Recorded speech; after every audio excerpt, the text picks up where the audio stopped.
so we will start the meeting. Meeting has begun. Mr. Manager. Thank you, Mr. Oh, wait a minute, I need to do a roll call. I'm sorry about that. Mayor Pro Tem, are you here? Here. Mr. Ramark, you here? Mrs. Spears, you here? Mrs. Spears? Okay.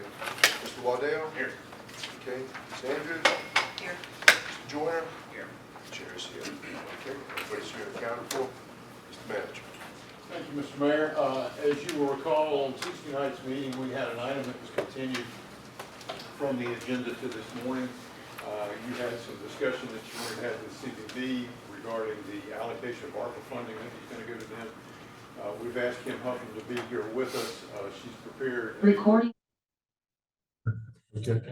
Okay, now I'm getting recorded. Now I'm worried.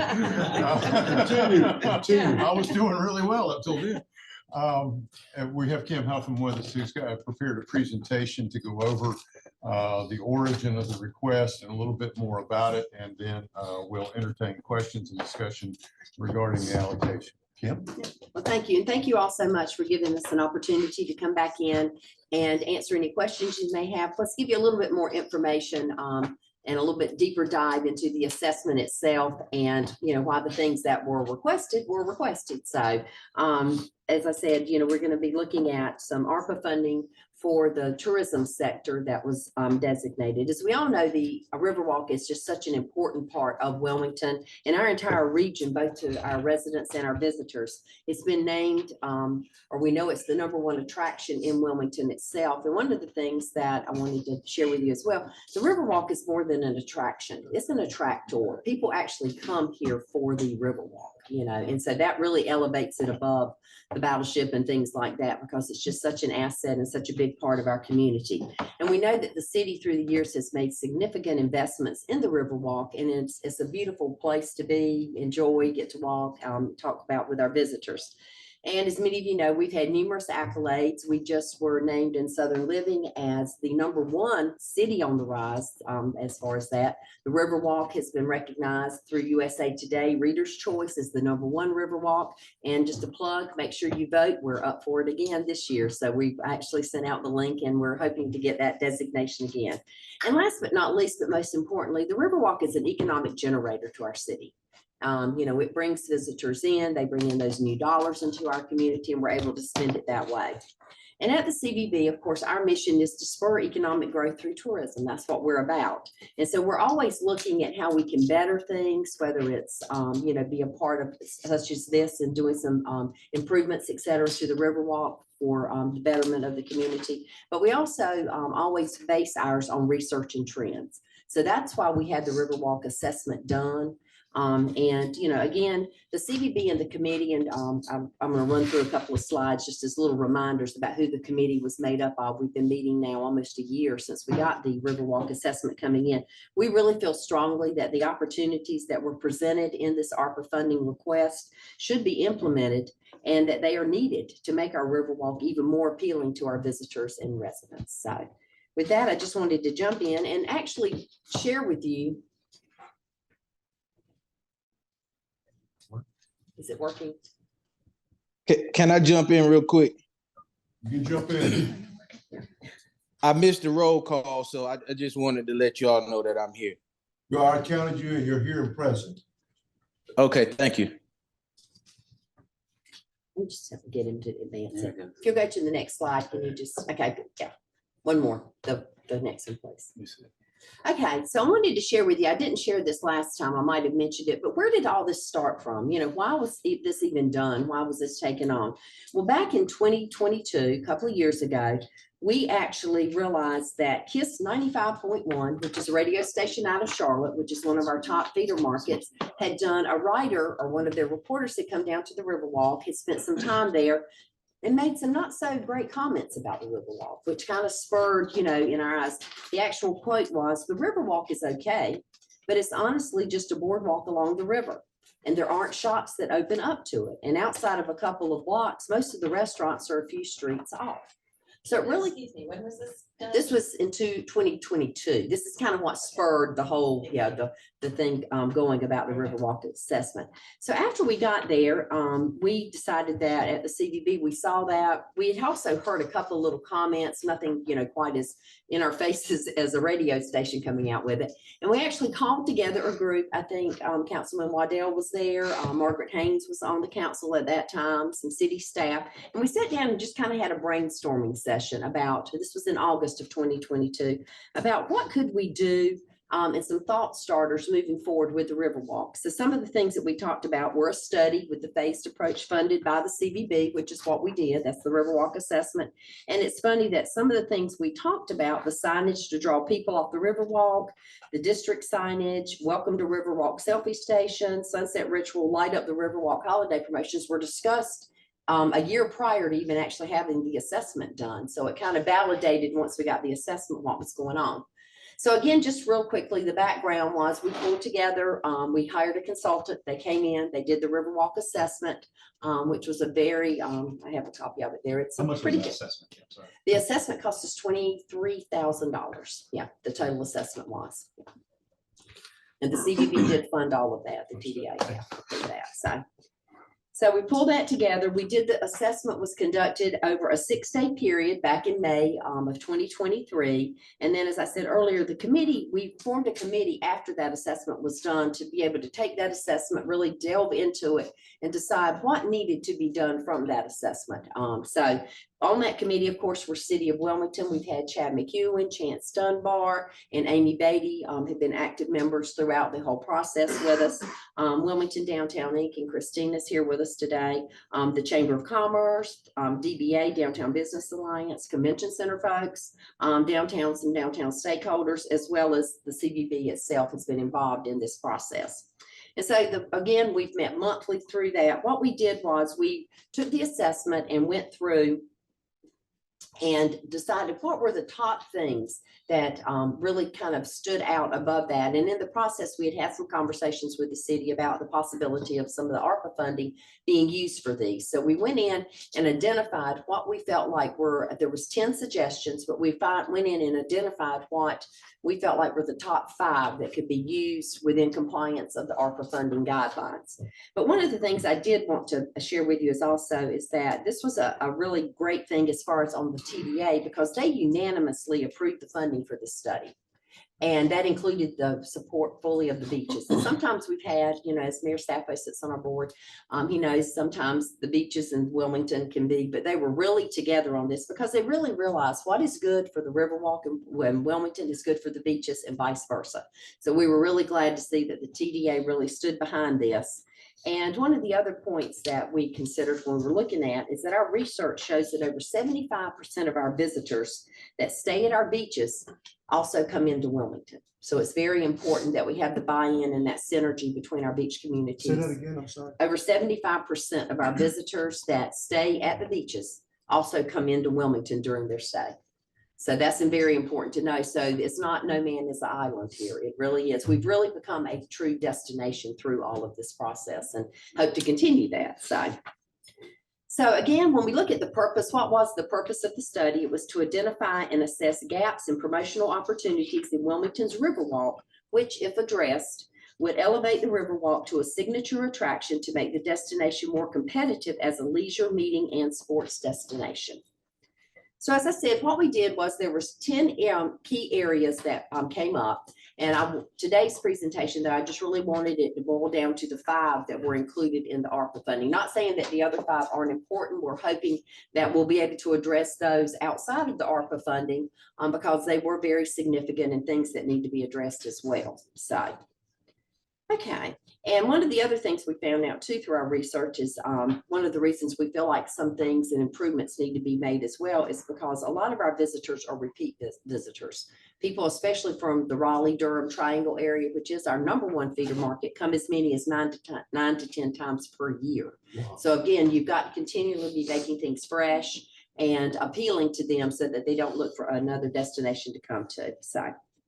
So when you look up here, these were the 10 actual key items, but in red are the 5 that we wanted to focus on.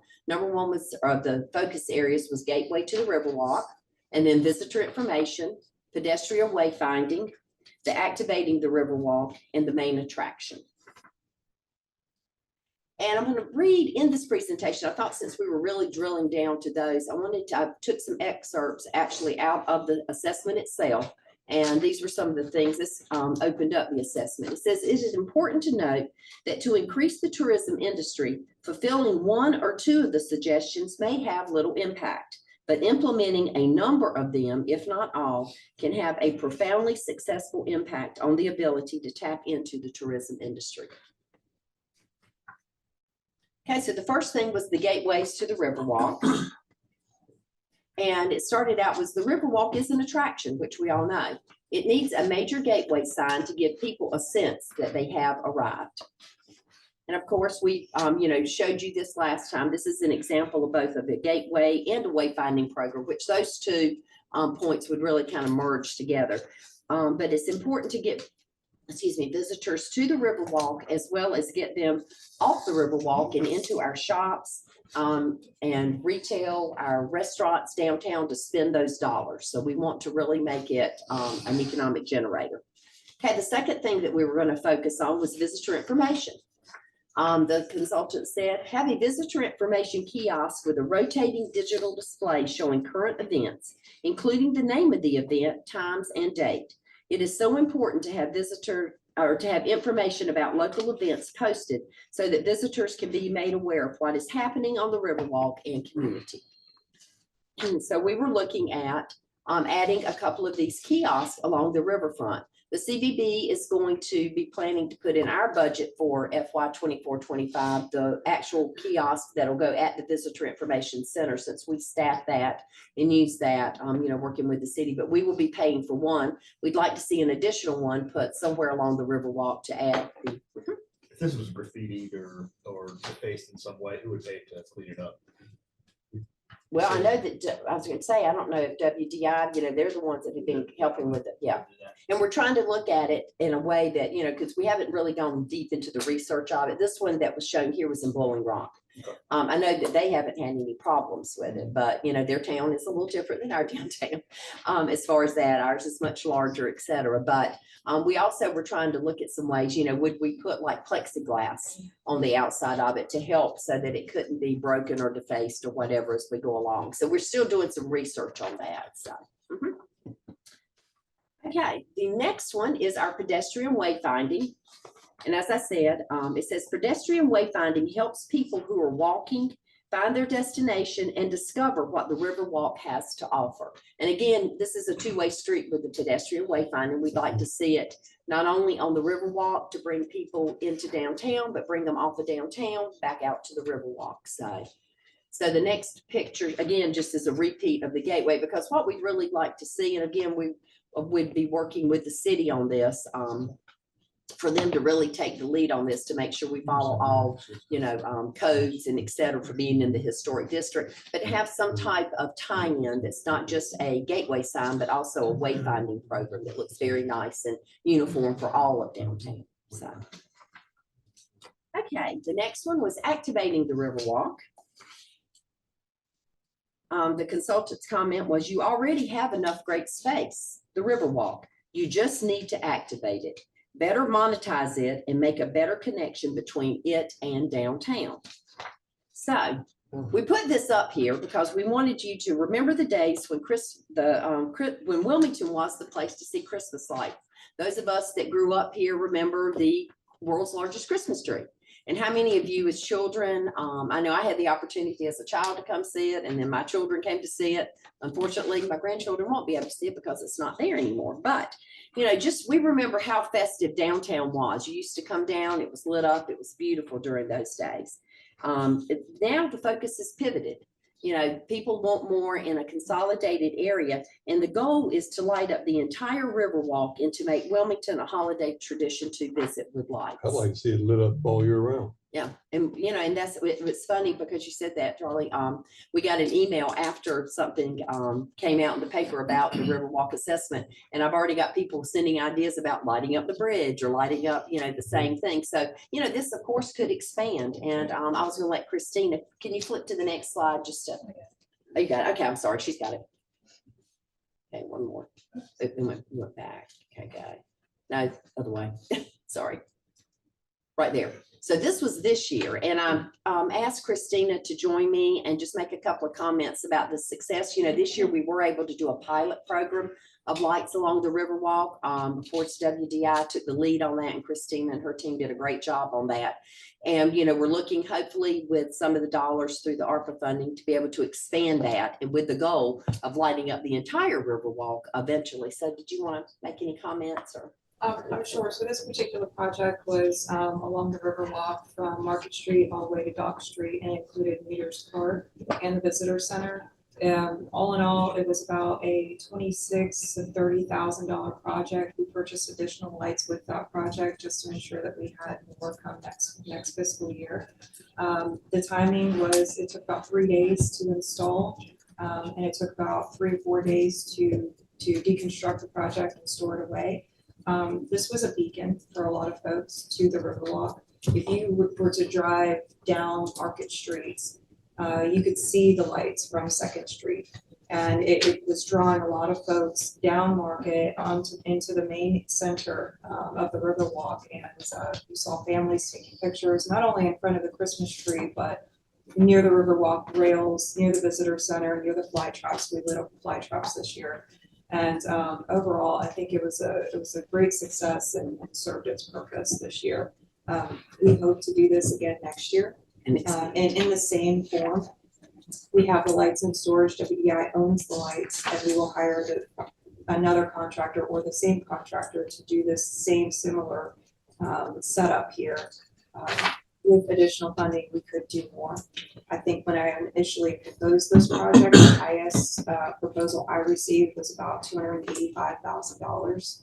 And that was for a lot more construction on the Riverwalk of globes sitting on the Riverwalk. People can take pictures and just other interactive installations on the Riverwalk rather than just lighting it up.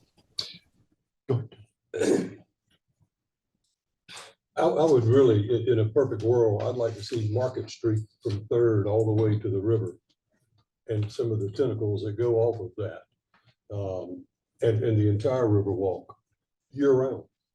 Other cities do it, and it's beautiful. Coming across the river and looking over our city, it would really be popping.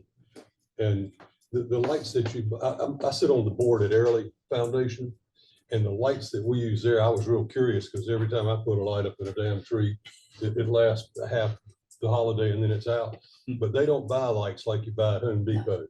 Is that similar to what you did, Christina? These are a different grade of lights. Yes, sir. These are commercial grade 5mm LED lights. So we own the lights now. Yes. So the only expense, like next year, would be the contractor to put them up. And then to buy more lights. And to buy So more yeah, lights, to that's buy what I'm more saying, but lights. if we copied what we did last year, it's only the cost of the contractor.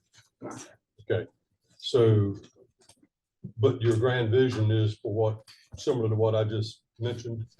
Yes, sir, it is. Now we do need to, at some point, spend some money to evaluate some of the electrical infrastructure. The Riverwalk south of Meters Park does not have plugs, so we cannot install lights south of Meters Park. So where Grand Bonnie's is, that's as far as we can go south. Whose responsibility would that be, Tony? Ours? Good. I don't mean to jump in, but if I can add to that, I think, and I don't want to put engineering on the spot, but you mentioned Market Street from Water to 3rd. I believe that there are some electrical issues there that would require costs. Those are all, investment to those are be already- able to- What'd you say, Tony? A lot of that is conduit underground, talking to traffic engineers, I think they're right now. Shape and some of the older L conduit that's rusted out, so I know in future streetscape project, there were intentions to replace that, but would have to be looked into a little bit further. How far in the future? What was that? How far in the future? We are actually studying it right now. To replace the conduit, should have something later this year. But that is our work plan, working with traffic engineering to study that. It's the 0-100 to 100 block of Market that we need to replace the conduit. It's all tied in around the county courthouse, the federal courthouse. Our sense is to do it with some urgency, so to be ready for that. Christina, are there any other places that are ready for lights other than the problems we're discussing right now? Are there any other places that are ready for lights that you could do if we just had more funding? I believe the Riverwalk North, Pardon? the Riverwalk North, Okay, right around the Riverfront Park. It's a great spot to put some additional lights that will probably coincide with what Amy does with Riverfront Park each year and installing. I know it's more complicated than just going and plugging them in. I know that. But there's no time like the present to be ready to do that. It's March. And there are maintenance costs that go with it. We sent out the contractor 4 or 5 times this past fiscal year, just trying to make sure that the lights were kept. They were restrung, even had to replace some of the lights that we lost through heavy wind and rainstorm. And the GFI, so we had to hit the button on the plugs a few times just because the lights went out during a rainstorm. We can try and figure out how we can prevent some of those things from happening. And I could speak with the contractor about that, they can require maintenance. So the longer we go. The better you'll be at it. Okay. Good. Right, Thank you. Luke, and then, you said, so the 400,000 holiday lights promotion, I realize that's, we're not deep in the budget on this yet, but so the $400,000, would that just flow through to WDI, or would CDD be purchasing lights and y'all be putting them up? We would float it, yeah, we had earmarked about 100,000 of that for promotion, so that the CDB would handle that part, so we could actually do a holiday promotion. Again, trying to get outside, not just our residents, but outside visitors, but then it would be, and we, like you said, we haven't really fleshed out totally the numbers, but at least 300,000 of it would go to do the lights and maintenance and. So a fourth of that would go to 1 year. Right. Of The promotion, right. And then in future years, funding for that would be. Yeah, we could, if it's Self-funded. successful and we see it has a return, then we would start putting that in our budget, So so, effectively like $100,000 beta test. on right, marketing, yeah, on the marketing side, Which I correct, have no doubt will be successful. right. And it may not just be string lights along. Yeah. Along the Riverwalk. It could be more interactive, larger pieces on the Riverwalk if the city will let us have a right of way. And I've been speaking with Amy Beatty and her team too. We need new wreaths as well. So, can we tie all of this together is just a big question mark, but I think coordinate like we have been. Christina, where are these lights stored? They're stored at the Wilmington Convention Center parking deck. Is there any right of way that has to be, do we have to get permission from anybody to do this along the Riverwalk other than ourselves? There was a simple agreement that we put together in the city, WDI, just a simple temporary right of way permit to enter that area. Boy, if I was a shop owner along there, damn, I would be out there with open arms welcoming it. Well, and then what I wanted to say also is that we did have some businesses step up. I know that Carl Marshburn, said, hey, you can plug into my plugs. He actually purchased some lights. We did. At the time, we were in the chamber building. We worked with Christina. We bought the same type of lights, which I have several boxes. I'll be glad to get to you now that we're here. I don't know if we're gonna light up the whole Skyline Center or not, but we did, yeah, but we reached out. So we actually, the thing is, it can become really large. We found out the convention center strung some, did some lights, the Embassy Suites did. We did. So we were trying to kind of give a feel a little bit down at the northern end. And again, some of it can be outreach to the businesses. Some of them may be willing to take some of that expense themselves, just like we did. We bought our own lights, paid the light bill for it. And, so we had it wasn't a huge area, but it was lit up in, and matched what they were doing downtown. So I think if we can get really some momentum going, this thing can really take off. Like you're saying, we can get the businesses involved and hopefully they would be willing to. You don't ask, you won't ever know. That's right. Kim, you mentioned it earlier, for us that grew up there in Charlotte. Right. This was the focal point. for Right. business. Belberry's, the Right. lighting of Front Street, and Right. it was the place where everybody It came, was. and I still see it that way. Where you're gonna go to the beaches, Yeah. you can go by and see Yeah. a seahorse, but Yeah. really, That was old. you've got the parking here, you've got the Riverwalk here, you've got the restaurants here, you've got the retail here, and you've got the attraction. And if you light it up, they're gonna come. Right. They're gonna bring their kids, they're gonna bring their families, wherever they're in Brunswick County, which we see them coming over every day. Right. Yeah. And it's good for the small business owners in the community, especially downtown. Right. And that's what it's about, you know, when we look back at the ARPA and the mission of the ARPA funds was to be able to, you know, fill that void that businesses lost. And we know that our small businesses really lost, you know, restaurants and things really lost a lot of money during that time. So again, trying to get things like you're saying that will spur, because if you get them down to the Riverwalk, more than likely they're kind of like, well, let's go shopping while we're down here for, you know, or look for this or go to the restaurants or everything. So it's just a good driver to get people down into the area, you know, so. While we're on it, the Castle Street, North Fourth Street used to be heavily decorated. There was two thriving business communities, North Fourth and Castle. And they had the light strung side to side all the way down. So I hope that's on somebody's radar down the road. Maybe their Merchants Association. One step at a time, but yes. Yeah. I understand, but I'm I can't forget that. Yeah, They're as right. important as anybody. And Fourth Street's more vibrant now than it ever has been. Oh, yeah. As is Castle. Okay. And we're planning on, as we move forward, to keep this committee together. Like I said, it's not just about the ARPA funding, which is going to be a kickstart for us to get some of these things done, but there are other issues and like I said, in the assessment itself that will still need to be ongoing and addressed. So, okay, so the next one was the main attraction. Okay, and out of the consultant study, it said, create a statement photo spot that promotes Wilmington right on the river. So we had proposed a selfie station. This is just one example. We had worked with a local graphic designer, kind of an idea of, you know, what it would be. He said almost every city that has one of these has it along the waterfront. Your riverfront would be an amazing selfie spot and your social media would go through the roof. And so we did a little bit of research. You all, I'm sure, are familiar with the I Believe in Wilmington that's at 2nd and Princess Street, the mural there.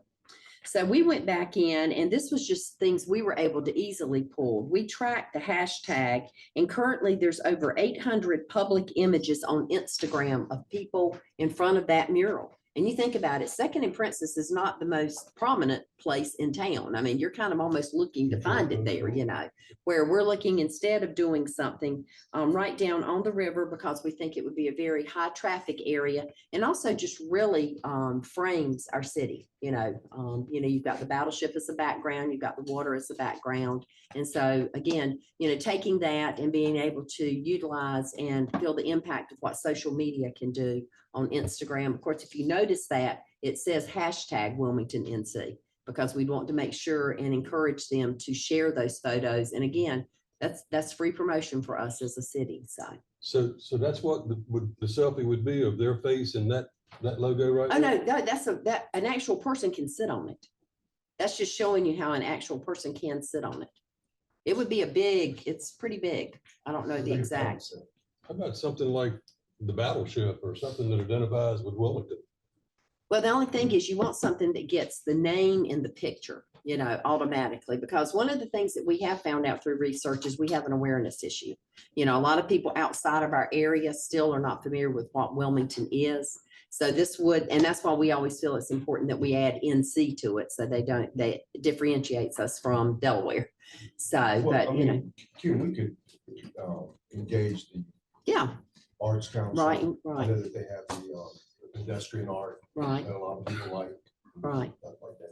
Yeah, and like I said, these were just kind of some examples. We, you know, tasked them with, you know, we wanted it large enough because you want people to be able to either sit on it or stand by it. That's the whole purpose of it, you know, so they're able to take the photo with it. You know, that type of thing. So, but like I said, this was just an example of, you know, kind of what it could be. Again, you know, we can work, like you said, if we wanted to work maybe with some local artists, you know, make it fun, have kind of like a little contest or something or whatever. So. Is there a selfie station along the Battery of Charleston anywhere? I don't think so. Yeah, I don't know. Yeah, the city itself is the Yeah, draw. yeah.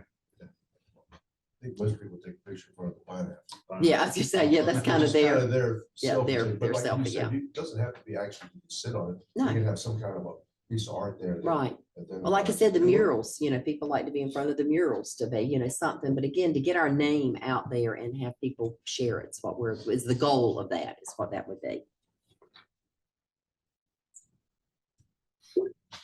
Okay. Okay, and then the next slide, this is of course a long-term goal. This would be something that, we would not looking at this point using any ARPA funds for. But, in his suggestion, it was to have some type of main attraction event on the Riverwalk that draws people, year round.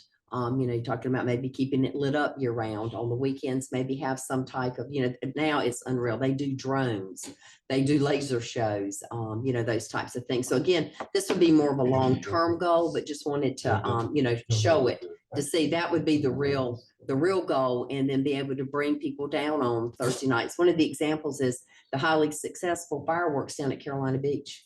They have those weekly during the summer, and there are just people as thick as thieves Are down those there. done every night or just? No, they're just done once a week on Thursday nights during the summer months. Yeah, they run them during park there. season. Yeah, Lake Park. you're right, they're at the lake. Mhm. They show Yeah. movies there also. Yeah, and they do the movies. So, and they've used, some of their tourism dollars to do that. So. Okay, so again, as I said, these were the 5 areas out of the study that we were focusing on for the ARPA funding, the gateway, holiday promotions, lighting, signage, wayfinding, the reader boards, and a selfie station. And we had, again, the numbers that we had proposed are estimates. We had, had some conversations with some of the city folks and Christina about, as far as like lights, how much more could we do, would help to really make an impact toward that. The reader boards, we just reached out in general, to get an approximate cost. So like I said, these numbers could be shifted if need be or whatever, but that was the total budget of the $650,000. And I'll be happy to answer any other questions you may have. I have a question. Mhm. The comment from the radio station in Charlotte, Right. do we know how much traction that got? How did we discover that negative feedback? We have a couple of subscriptions where we get automatic, anytime our name or whatever's mentioned in the press like that, we have a couple of those newswire type companies like that. Of course, we reached out to the folks then and, invited them back down and, and that type of thing. So, it's hard to tell, especially with something like radio, but we just knew that, and we had also just had some other verbal comments from a couple of travel writers that had come into town and that type of thing. So we knew there was a little bit of buzz about, the Riverwalk itself. And the big thing was bringing something to bring some life to it, to get people down and more than just like we said, a walking type thing. So. Well, some of his comments are right on. Yeah. Oh yeah. They're very, Yeah, thank you. You mentioned 75% of the folks who visit the beach Mhm. come here. right. Is there material like this at the beach where they can see it and encourage them to come here? Oh yeah. We run visitor centers down at the beach. We fund those. The employees, we of course provide visitors guides and all the hotels and everything. Oh yeah, because we promote beaches and Wilmington. Our goal is the entire county. So we work very closely with the beaches, and like I said, they do have the visitor centers there as well. So websites, they're all included on our website and everything. So. Kim, the top attractions, I think it's the Riverwalk, the Battleship, the aquarium, Mhm. the Museum of Fort Fisher. Right. And was, The state historic site. And then of course you've got, well, like you said, they're right in the beaches themselves are always, What we're whenever. hearing from the beaches is that when visitors come and if they stay a week, they want other things to do. And especially if there's a rain day, they want to go somewhere. And this is kind of what they're constantly looking for. And then in the evening, after they get off the beach, Right. they want to come somewhere else. And that's why we get a lot of the visitors downtown. And now the beaches realize that we're working together. That whatever is good for downtown, as Kim said, is good for the beach and vice versa, because it helps their overall tourism, because it gives them things to do. Now with a new museum that's being built here at downtown, Project Rice, right. it's going to be even more. So it's just enhancing the experience of what we're seeing. Plus, I guess, I don't know if y'all have done any evaluation, but the amount of selfies and pictures that are taken at the amphitheater, that when they're sent out, Right. they always say Live Oak Paint. Oh, yeah. I think that's the best advertising I think Live Oak Oh, ever yeah. got. Right. It's the amount of, 160,000 people Amy visited there last year. Yeah. There must have been 1 million Yeah.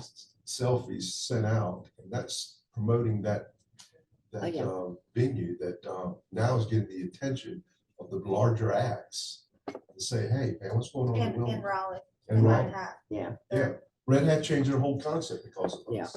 That's impressive. Yeah. There's actually a function that we use. It's called CrowdRiff. And what it does is it goes out in its little electronic way and it pulls together all the Instagram photos people have posted that have certain hashtags. And then we put those on our website. So you're welcome to go to wilmingtonandbeaches.com and, you're able to pull a lot of that information as well and see, how we, gather those and that type of thing as well. So. I want to be clear, because this might be my fault that you're sitting here today, we're having this discussion. Well, no, That's it's fine. good. Yeah, I like. It's Yeah. important, but it's Yeah. important No, stuff, no, and no. and there's this conception that ARPA money is just man from heaven. And it's Right. not, it's taxpayer Right. dollars, Oh, yeah. still, right? It's not coming directly from our municipality, but it's still taxpayer dollars. And all of these, I have utmost respect for what CDB does, and it's wildly important to, towards destination like Wilmington and our area beaches. And I think all these ideas, maybe with the exception of $15,000 shelter station, that's personal opinion, are absolutely needed. But the fact of the matter is that we have a robust capital improvements budget that we are about to dive into. We're having to make difficult decisions. We're making sacrifices. We'll talk about some of those today, because we have some necessary austerity measures to make sure we're spending the taxpayer's dollar in the most prudent manner possible. So we do have, and I asked this question a couple weeks ago, and I have not yet got an answer on it, but we do have on page 30 of our budget, or at least in the digital packet, we have a line item for fiscal year 25. Riverwalk structural, 522,645. Are those ARPA dollars? If you will take one of those and pass it around. This was provided by Ms. Moretti yesterday afternoon. I did not send it out. I held it to be able to give it to you in a hard copy form. Essentially, these are, and Ms. Moretti, if you will correct me when I get this all messed up, these are Riverwalk CIP projects that are all being considered for funding. Is that correct? That is correct. And just to add so everybody is aware, with the ARPA funds, we have to have those funds obligated by December of this year. So some of these projects, if we were to shift the funding, some of those would require design, bidding, council approval, then a contract. That may not be able to occur before December. So And don't stand up when you speak because the audio is not.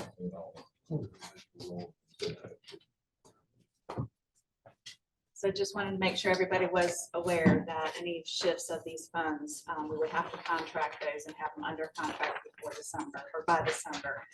If we do not meet that deadline, we have to return those funds back to the US Treasury. And then what's the spend date on those? December of 2026. So having with the CVB, we would immediately go under contract with them, and the $650,000 would then be under contract with the CVB.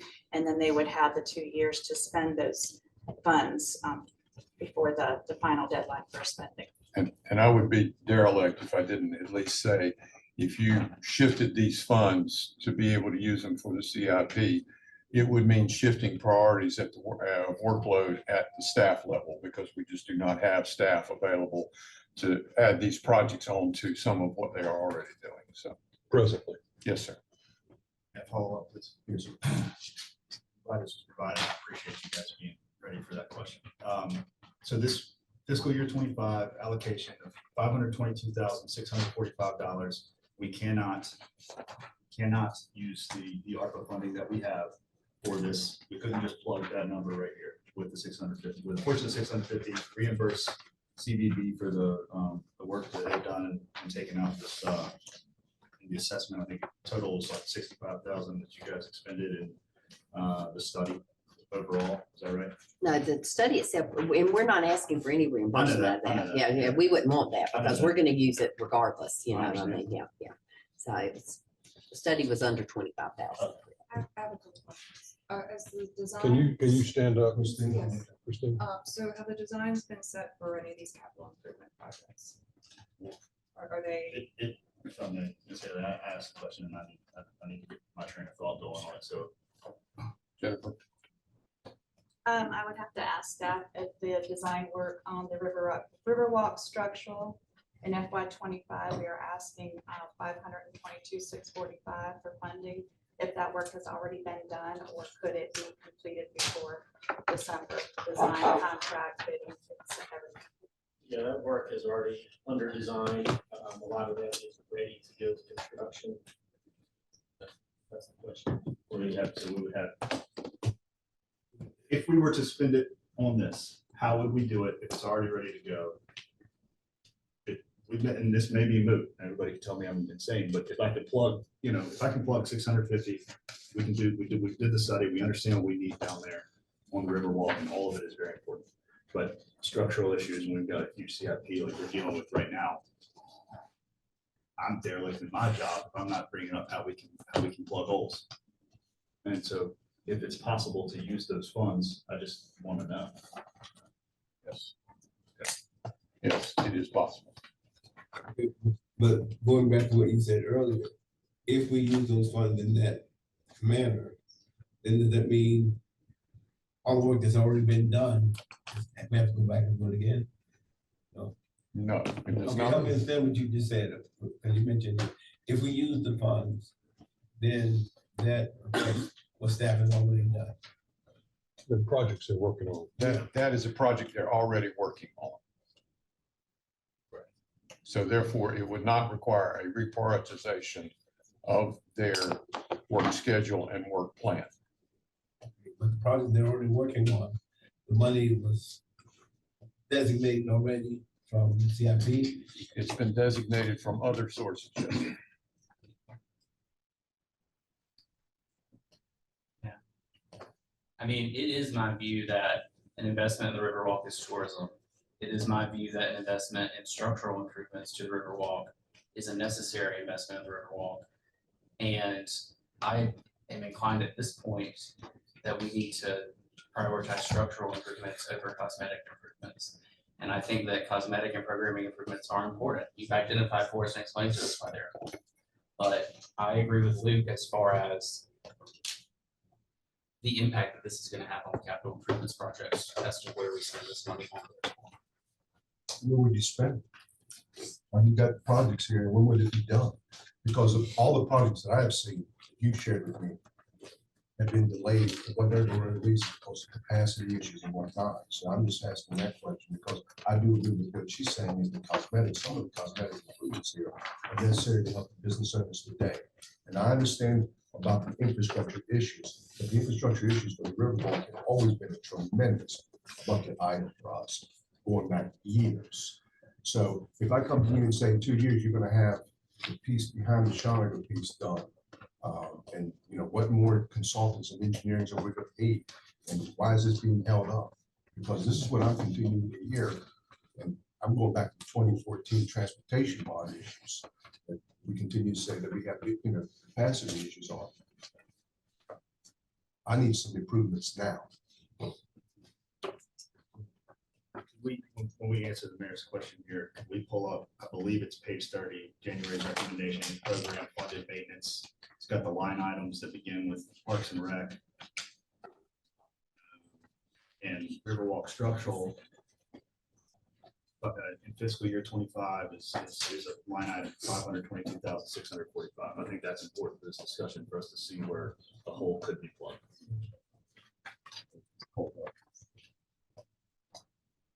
So coming up on the screen. Yes, sir. It's in your booklet, but it will also. Right.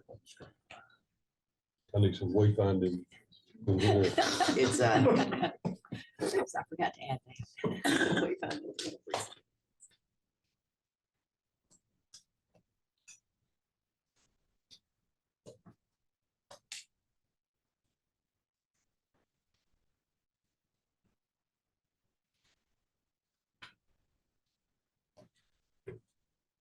Who's doing that? Who's doing it?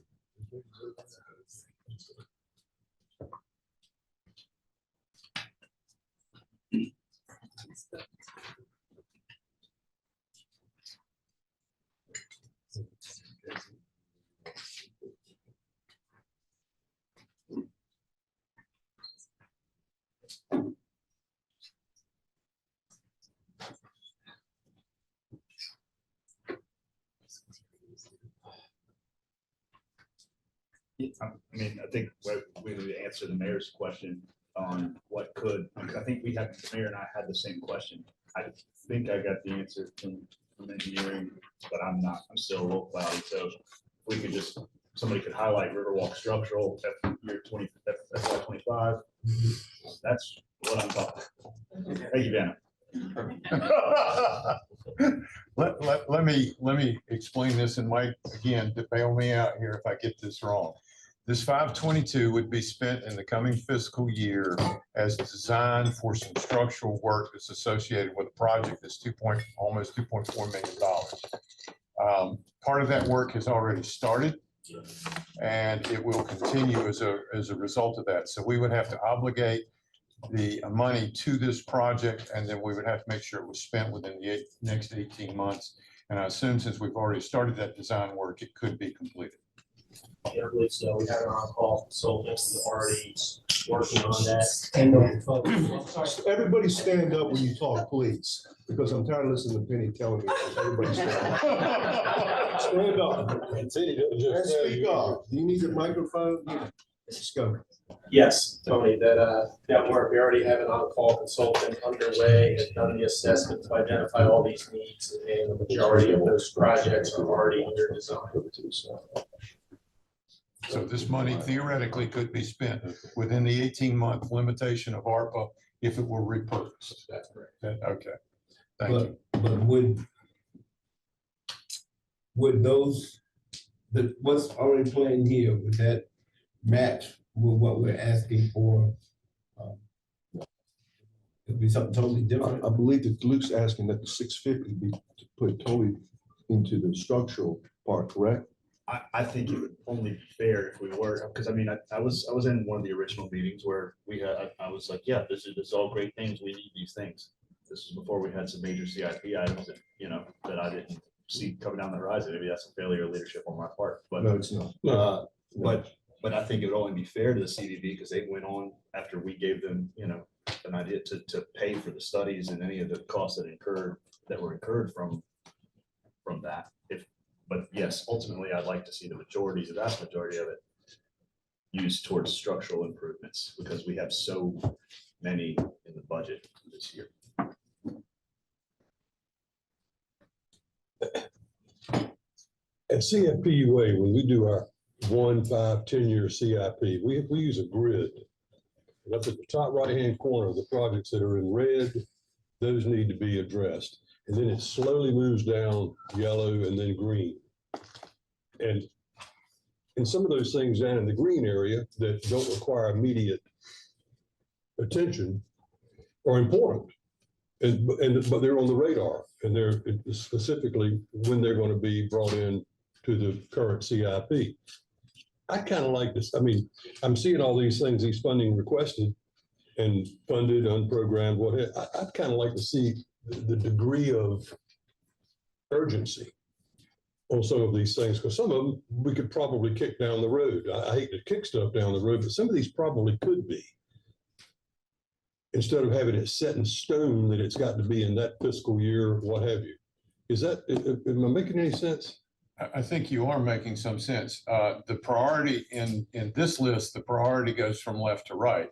The priority starts, those that are of greatest priority are in fiscal year 25, 26, and 27. The issue is, I suspect if you talk to our engineering folks, is that all of these are priority projects because we've got a very limited CIP based upon feedback we've gotten thus far. And so my guess is if we sat down and talked with them, all of these would be priority projects that needed to be done. If they got pushed off, I don't know what the ramifications of each of the projects would be. Thank you.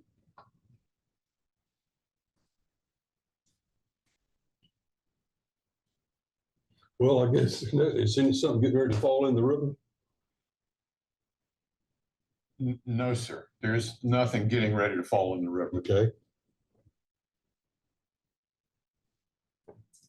Can I add to that? Absolutely. Come on. The Cape Fear Community College area, we are seeing the sloughing off of the soil into the river, and there's a CAMA permit. So we sort of prioritize that as something that we at least shore up. So it's in a state of active failure. That's not engineering terminology at all. It's just manager's office terminology. But there are two other projects on the Riverwalk that are doing the same thing. The bulkhead on the Coast Guard property has holes in it, and every time the tide goes in and out, it takes some sand out from under the pavement that is up there. And so it is in a state of active failure too, for lack of a better term, although it's not a dire situation.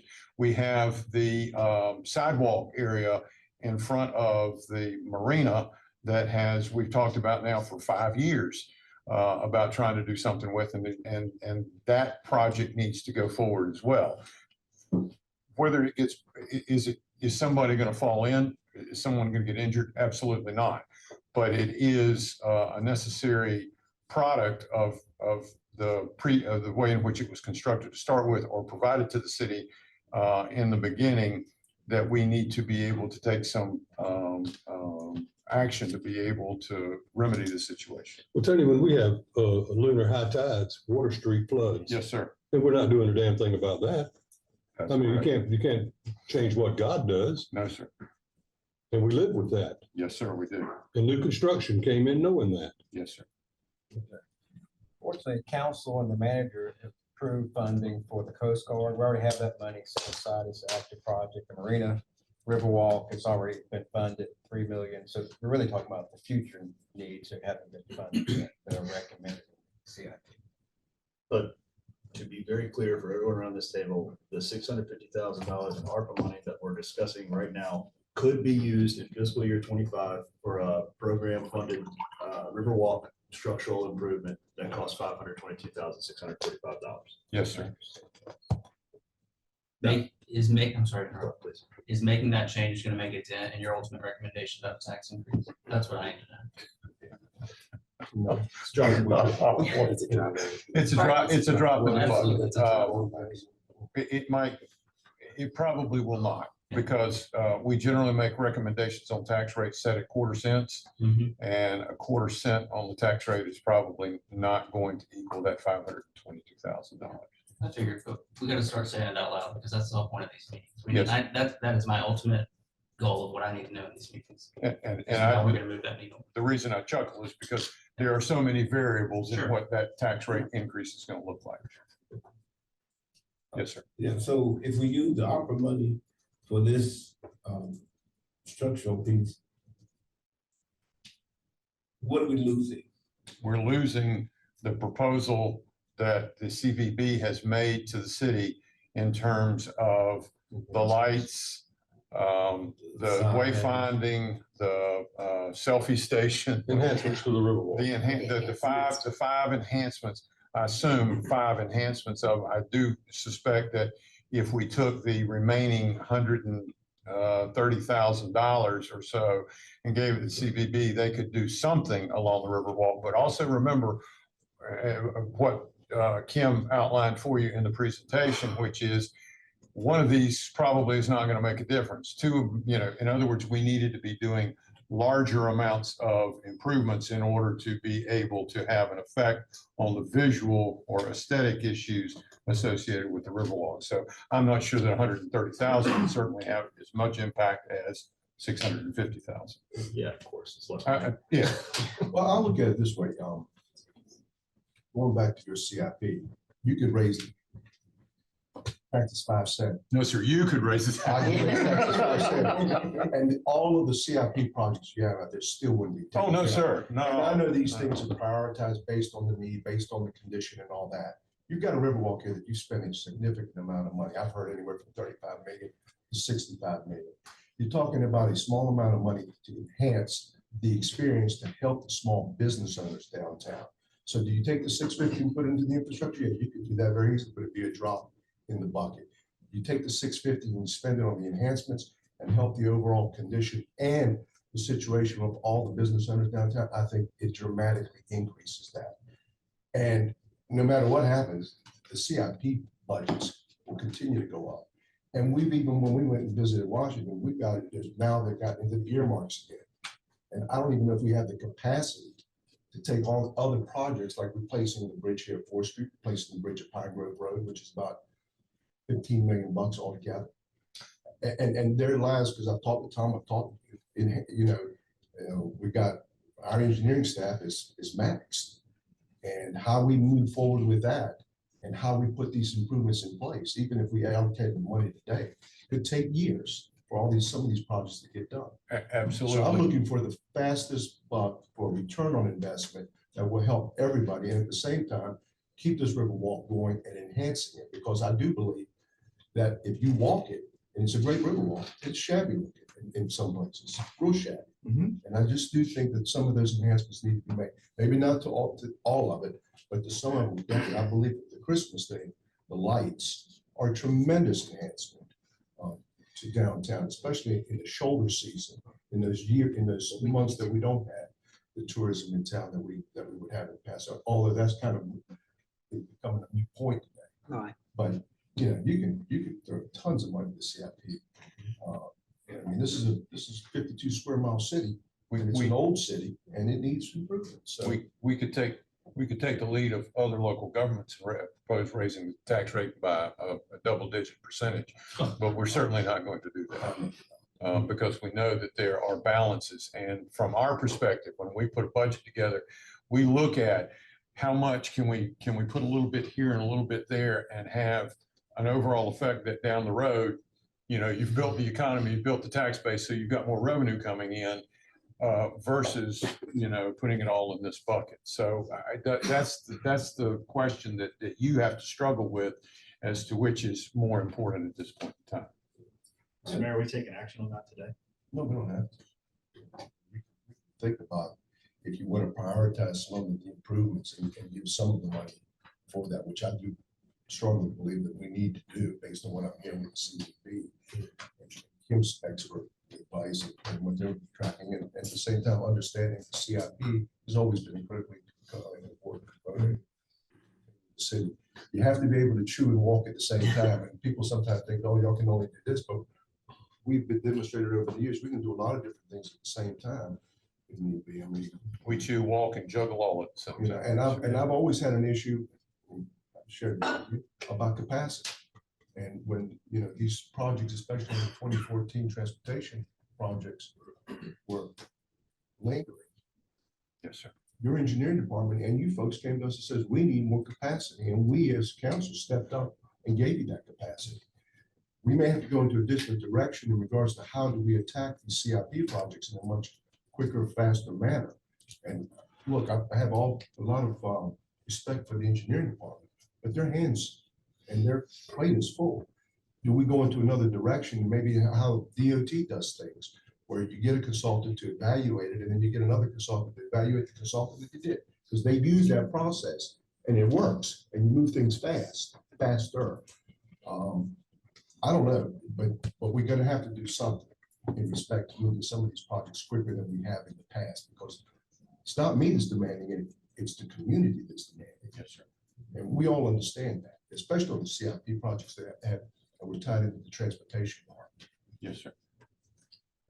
I'm leaning toward doing the projects. And the reason being is you mentioned how the Riverwalk is one of our major attractions. And again, if it's shabby, if it doesn't, if you get those writings again, like we did from the guy from Charlotte, we don't want that. And like again, with the CIP projects, we noticed, again, this is just a drop in the bucket.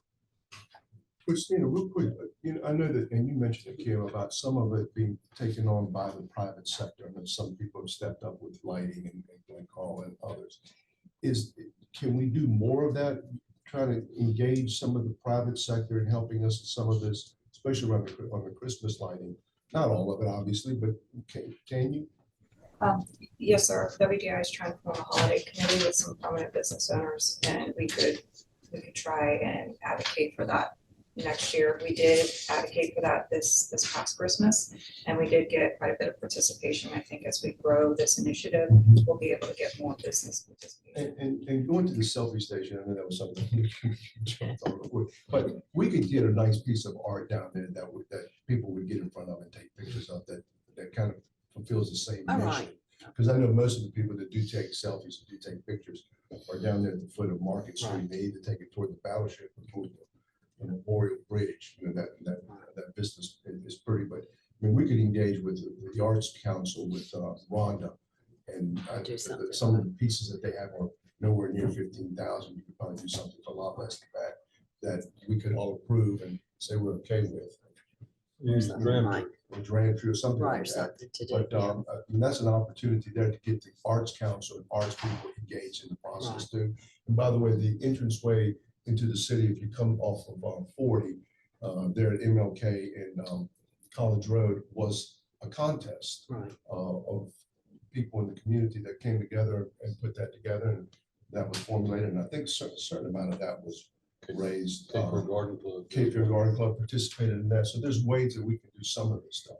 But I do agree, we do need the wayfinding signs. I think that's critically important. You know, when you come down there, I do think the holiday lights are extremely important. I've seen the impact that those had when we put them up, Christine. I think it was a great thing. And I like to see it continue because I think this could be the focal point for Christmas in the region, not just our area. But And I just wanted to interject one other thing, and then I'll be quiet unless you have questions.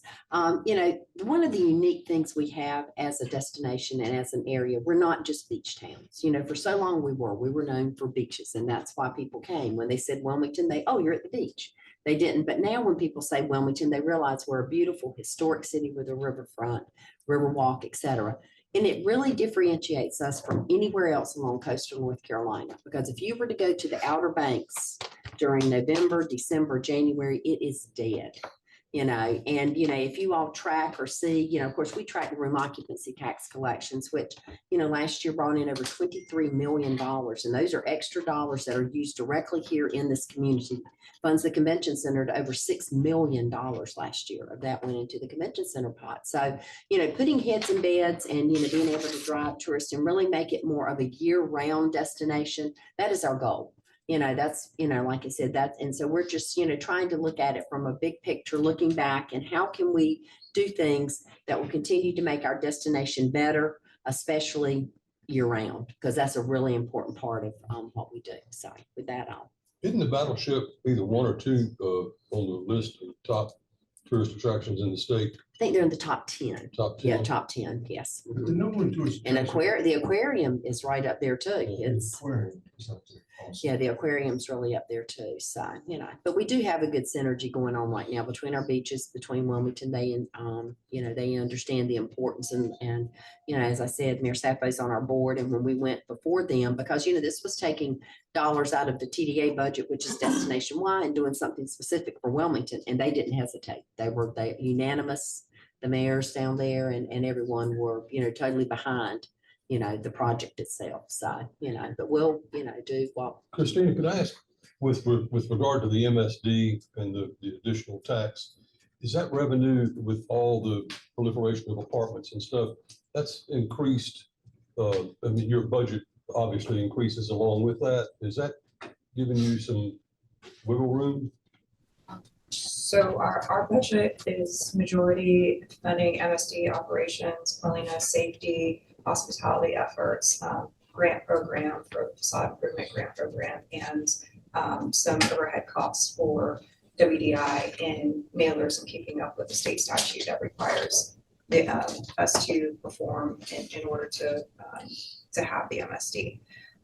But there is, I know there is a bucket of funding in the MSD.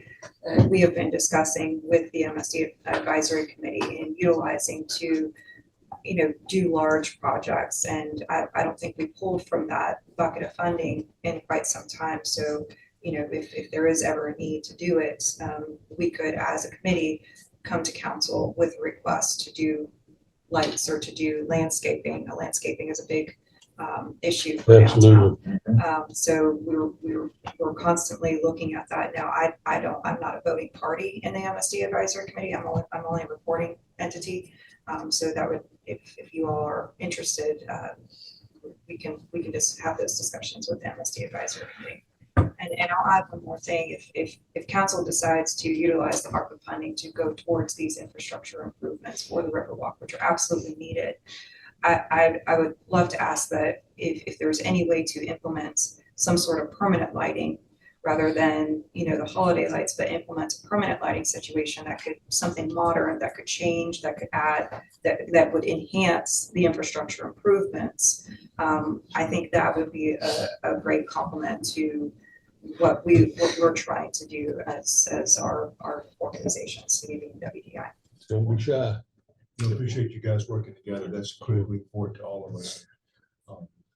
Anything It's been a that- good project. I and know a it good has co- been a yeah, good project. a good collaboration. Any other questions? Good. Thank you. Thank Thank you all you, for your Katie. time, Thank and, you, Katie. anything else you need from us, please let us know. So, Thank you. Thank you very much.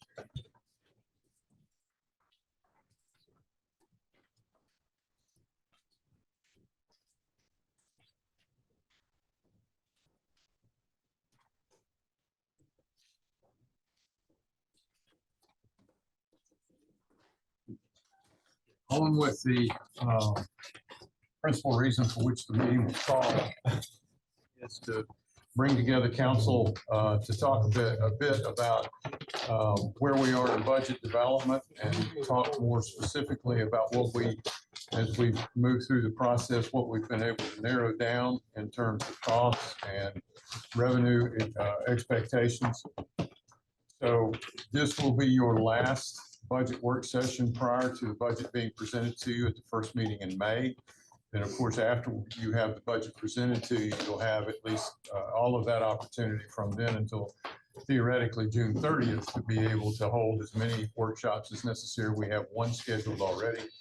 But beyond that, you will have the opportunity to modify the manager's proposed budgets. What we wanted to roll out for you today is a couple of things. First of all, we wanted to go back and pick up on the stormwater CIP. This was an item that was not discussed at the last workshop because it was not ready for presentation. So we're going to start with the CIP for stormwater, and then we're going to talk about where we've updated some ideas that we previously floated with you with regard to the general fund CIP. And then we're going to go back through and talk about where we stand with regard to budget, what we anticipate in terms of revenues, what's been asked for in expenditures. And then we'll flow from there to the competitive agencies. This is the 1 year, this is the first year that we've had it in 2 years now, where we will be talking about the human services side of the equation and the folks that will have applied for it and will be recommended for funding. So we'll have an opportunity to do that. And then we've got a discussion about some fee recommendations. We're not as far along with this as we would like, but we're going to have an opportunity to talk about some fee recommendations and the philosophy behind those. So if there are no questions, we'll go ahead and get started this morning, and we'll start with the stormwater CIP. And I want to congratulate my friend Dave Mays here.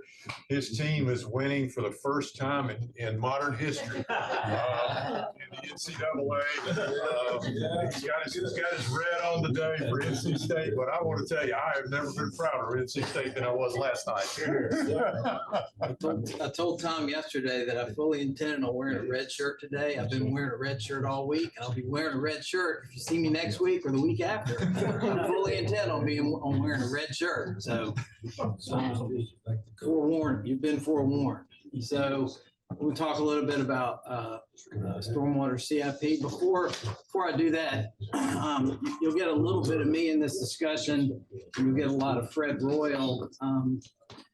Unfortunately, Fred has decided to retire, move on. Not retire, but end his career in the western part of the state. So he'll be leaving us next month. Hell, they ain't got any stormwater problems up there. It all runs downhill. And I just wanted to say to y'all that I really appreciate what Fred has come to us and done. I've known Fred for more than 20 years from the stormwater arena. When he first came to work for the city, he worked for the MPO, and I said, Fred, what in the world are you doing? You don't do traffic, you do stormwater. So the opening came up and Fred applied to come over and work for stormwater. He's been with this program for 5 years. He's a very good programmatic and visionary type of person, and he's done a lot. I just want to say thank you, Fred, and enjoy the cabin. He knows how to talk to angry customers too. That is true. That is true. So first of all, just a little bit of background, the stormwater program elements, three really large part of what we pay for out of the stormwater program. First is operations and maintenance. We have a large fleet of equipment, 52 trucks, pieces of equipment. We have a fairly decent sized staff of 45 budgeted positions. It requires a lot of materials in the form of pipe, small tools, fuel, inlets and castings. Second part of the program is regulatory. We as a city are required to have a National Pollutant Discharge Elimination System or NPDES permit because water that drains out of our system drains to federally regulated waters of the US. We are required to have this permit. And that basically means that we want to try and deliver it to waters of the US and its high water quality conditions. Say that again. Say that word again. So about the permit and discharging into waters of the US. yes, so the Cape Fear River and Let me ask this question this way, because you just hit me with something. How come the beaches don't? Do they have the same permit? it depends on the size of the municipality, but yes, municipalities that have what is termed an MS4 or municipal separate stormwater sewer system are all required to have NPDES discharge permits. Just out of curiosity, Tony, because I know you used to be the former manager of Life's Beach. That was a long time I know ago. that. But all that stormwater goes to the Banks Channel, and there is no filtering system. Is that true? I mean, I'm not throwing those guys under the bus, but if we got a permit to do this, I'm just wondering why they don't have the same permit. And I'm not just talking about that beach, I'm talking about every beach. Well, the answer is some of them do. What do you mean And- some? Well, again, it depends on the size of the municipality. But as an example, the town of Carolina Beach does have some filtration systems that they have installed to intercept water before it gets discharged into the ocean or into the waterway. And a lot of these improvements predate these regulations, so therefore they're not subject to them. And then a lot of Wait a them minute, stay. you mean your grandfather in on a permit? That's exactly what you just said. You've got infrastructure that was put in the ground 80 to 100 years ago. It's grandfathered based on the fact that the permits came along way long after that. Oh, wow. And the conditions of the permit, I'm just saying. Sure. You do a tremendous job in capturing our stormwater, and I know, Dave, you're very sensitive about those issues, but there's other parts that are not as, and I swim in them, so I understand. Okay. Just learned something today. Sorry to. I wish the environmental community was a little bit more active there. But anyway, go ahead. So the third part of major part of our program is our capital projects, our infrastructure. And that's the primary purpose of this discussion this morning. So stormwater capital projects, what is the purpose? Why do we do them? What do we get out of doing them? There's really four main points that I want to talk about here. The first one, and probably the most well-known issue, is that we try to mitigate flooding issues. When neighborhoods flood or major thoroughfares flood, we try to fix that. We try to deal with that where we can. We are in an area that experiences tropical storm events. So when asked in the past, I like to say that we are above average when it comes to rainfall. We get about 55 inches of rainfall a year on average. In Florence, we had over 100 inches of rainfall that year. So 103. They were the national record. That's right. So mitigating flooding issues is a very important part of these capital projects. The second one is to improve water quality. Where we have the opportunity to try and design these projects to help mitigate water quality issues, we do. And that's because of the NPDES permit. The third point is long-term maintenance. The map that is displayed up there illustrates our GIS drainage infrastructure. The red lines that are within the road right-of-way represent pipes. The blue lines that are outside of the right of way represent open channels or creeks. And within the city, we have situations where drainage leaves the public right of way and it goes across private property. Where we do these projects, we have to make sure we gain the necessary legal access to be able to build the project and then also to maintain it long-term. And there's lots and lots of locations where right now the drainage system exists on private property and we don't have that legal access. So part of that, part of these projects is to gain that access. And lastly, rehabilitate the drainage system. As I mentioned before, some parts of the drainage system have been in the ground for 100 years. We need to take care of them. If they fail and they cease to function, you create flooding problems and you also can create water quality problems. So we need to take care of that old and aging infrastructure.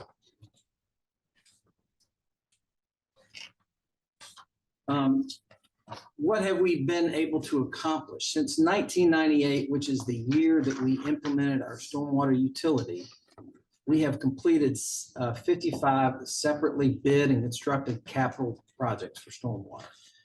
That cost us about $66 million. The map on the right, it shows an illustration of basically where those projects have occurred throughout the city. One of the things that we said early on in the utility was we've got a big backlog of stormwater projects. Backlog is not as big as it used to be. We used to say there was $60–70 million worth of capital projects out there. Can't say that anymore because that's how much we've spent. There's still a backlog, but it's not as big as it once was. When that stormwater was put in, we had hired an engineering firm to come in and do an assessment, and their back counsel was we had over $270 million worth of stormwater projects that needed to be done, and we were spending $5 million a year. That's all we were doing until we put in the stormwater fee. Right. So with that, I'm going to ask Fred to come up and let him talk to you about some of the specific projects that we're including in our CIP. And as Fred comes forward, I think one of the biggest projects that I've been impressed with them getting done is the relief that is going to occur for New Center Drive. And most of us know how badly that has flooded for years. And Clear Run Branch has been improved all the way down, and I just think it's been a remarkable project. And I've been waiting on it to get done. So have you walked it yet? I haven't walked it. Let's go. Okay, it is impressive all the way down. Let's do that one day. There's actually a tour right now that's walking the whole project. Is that PUA, right? It's the Soil and Water Conservation District, the 3 counties. They're all kind of folks over there. But I'll make it down there later today. Thank you for your acknowledgement of the work I've done here. Really appreciate it. So I'm going to talk to you about what we've done in the last 4 years and highlight the Clear Run Branch Phase 1 project. It's the largest stream restoration project the city's ever done. It's a mile long, just the stream restoration component. It involved over 60 privately acquired stormwater permanent drainage easements, which was a lot of work with every property owner. 3 main elements: College Acres Drive, which is 2/3 of a mile from Racine to Oriole. Fully new cross section, drainage, water, sewer connections, new sidewalk. Major thoroughfare for college students. We were very fortunate that no one was injured during the construction. College students don't read traffic control signs very well. Anyway, lucky people. I was very worried. So College Acres Drive, we installed box culverts, hundreds of feet long. We went from dual 18-inch corrugated metal pipes to 12 by 6 feet in size box culverts. So it tells you how much water the system now collects that didn't collect before. So New Center Drive, we've got anecdotal evidence. It already is improved tremendously just from Phase 1. So because the downstream end is opened up. And the third big piece is the stream restoration, where a lot of folks don't really pay attention to it, but We excavated 25,000 cubic yards of soil to make a floodplain for water to store it temporarily. And we've planted over 200 trees, 2 to 4 inches in diameter. They're not inexpensive, but they're going to grow into a forest. We had a lot of issues with tree removal. Citizens did not appreciate tree removal, but we explained to them over and over again, these are mature trees we're removing, and we're putting back new trees, and it's going to be a new forest. So, and 8,000 plugs, the numbers are staggering. The public interest has been very high. There's been a lot of phone calls and public education events out there like today. So that's good. This is a classic green infrastructure sort of resiliency project that folks are really interested in. It involves water quality, which, like the NPDES permit, all of our CIP projects involve water quality as well, as much as we can. You don't just try to get water off the street and down the creek, but you want to clean it as you do it. So this slide shows active projects. There's quite a few ongoing right now. The one I wanted to highlight here is Wisteria Clearbrook. That project is close to bid ready. In fact, I just spoke to the engineer yesterday in a typical meeting, and everything's going to be ready for us to review the bid package at the end of April. So that's very soon. Easement acquisition is underway, and we're excited about the land and water grant application that we applied for, potentially 1.35 million. Is that the same amount of money that when we worked on that when Tony McEwen was here with the law that was passed at the state level, where they allocated about 800 million to that fund for stormwater related issues? I think we go through the golden leaf for those projects. Yeah, definitely to go and leave, and this is pure state money, so Okay, so that's where probably it's is. coming from. So Yeah. for that law that was passed. That's great. That's This great. group used to be called the Clean Water Management Trust Fund, and the legislature changed it to Land and Water Grant. Gotcha. Okay. Brad, is this like a continuation or a separate phase of what we've already done in this area? The phase one? Because I know we bought property and we've got collection areas out there in the street further up. God, what's it? Dogwood, where we rerouted. Yes, this is a continuation of that. Okay. Yeah. Thank This is the uphill portion, if you will. It goes all the way up to 58th Street, Camellia, up there, right off Oleander. It'll start there and come all the way down to Dogwood. Okay. And it includes a large stream restoration project on some property there. So Brookshire Beasley is another one that's very close, and Clear Run Phase 2, which is the uphill portion of Phase 1, is under design, and we're in negotiation with the property owners. The three asterisk projects, we're going to utilize fund balance reserve for the cost of those.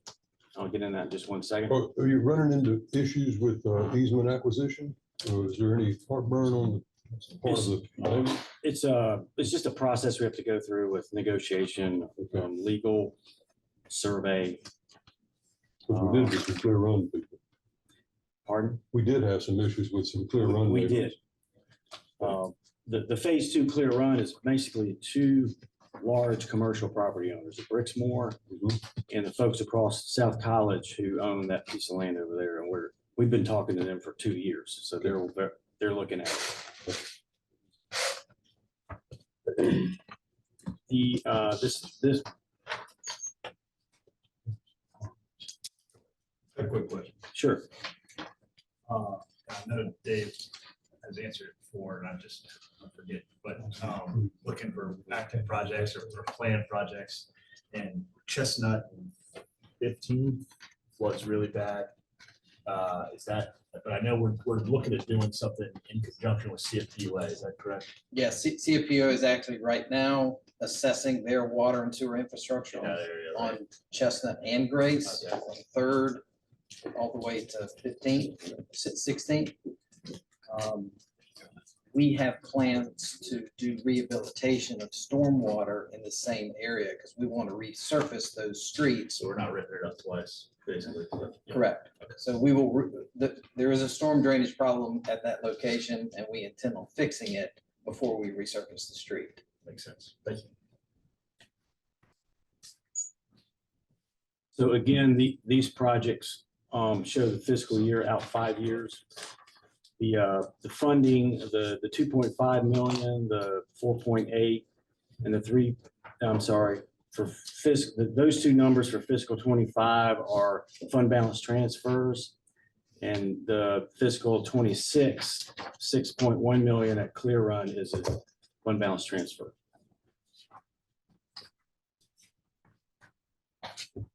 So I'm going to go over a few of the current projects that are programmed. Kelly Road has been on the books for some time.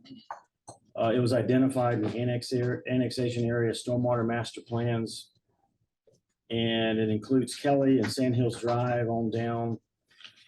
The theme of these projects I'm going to go over here are corrugated metal pipes that are aged out and they're too small, and the same with the ditches and the outfalls. So it's kind of a similar issue in a lot of different neighborhoods.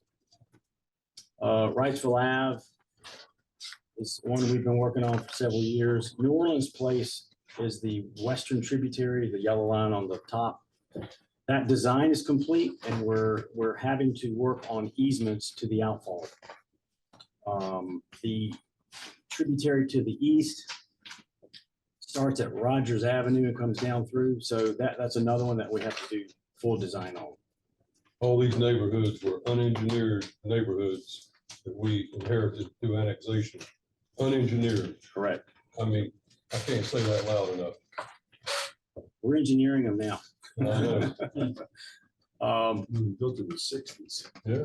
Greenville Loop Road, similar case. It's more of a linear, there's 3 or 4 locations, or I'm sorry, 5 locations that are primary concerns with intersections of roads. That goes on down all the way to almost to Clearbrook, from between Oleander and Clearbrook. There's a lot of area there. Elijah Camberley, a similar situation where Greenville Loop Road, Oleander to Clearbrook. I'm sorry. Yeah, this is Longleaf Acres. I'm familiar with that. This project includes Elijah Road from Oakland to Camberley, and then on down from Tambridge to the outfall south of Gregory Street. So that's a whole nother pipe and channel system improvement that's required. Fred, when we did Inland Greens, and we made that tremendous stormwater project. Right.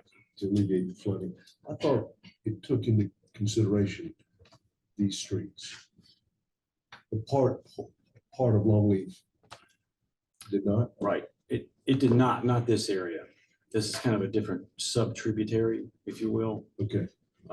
Yeah, Inland Greens is another one. Well, you're not draining it that way No. toward Market. Go the other way. Okay. This one is Old Macomber's Outfall, or now we're just calling it New Macomber's Outfall. I'm not sure the nomenclature there, but it's a large watershed. It's over 580 acres, and this is all within the 1945 corporate limit. Basically from Worcester down through the bottoms, and Dave just told me another area there. It's called Dry Pond area. Goes all the way down to Burnt Mill Creek.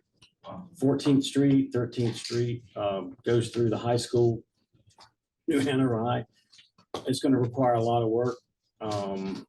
Probably the engineering preliminary analysis talks about smaller systems in neighborhoods so that you can do green infrastructure. And so you're not looking at ginormous pipes where you can make them a slight bit smaller, doing smaller neighborhood level improvements. And we're doing that now with 10th and Grace as a pilot using ARPA funds for, we're getting rid of asphalt that's not needed. We're necking down the intersection so it's safer for pedestrian crossings. And we're doing a stormwater feature to collect and treat stormwater at 10th and Grace, which is a small tributary of this area. Whiskey Branch is a similar situation, but it's more of an open channel issue with a lot of box culverts that are gonna be required beneath, a good half a dozen roads, if not a few more, all the way to Navajo. Modification, how deep is a box culvert? Deep? How big are those? It depends. I hate to say that, but some like at Mallard are 4 feet deep and 12 feet wide. But the one at College Acres Drive is 6 feet deep and 12 feet wide. Depends on the engineering, hydraulics, and the grade. Just curious. They're very, you can order whatever size you want. I don't need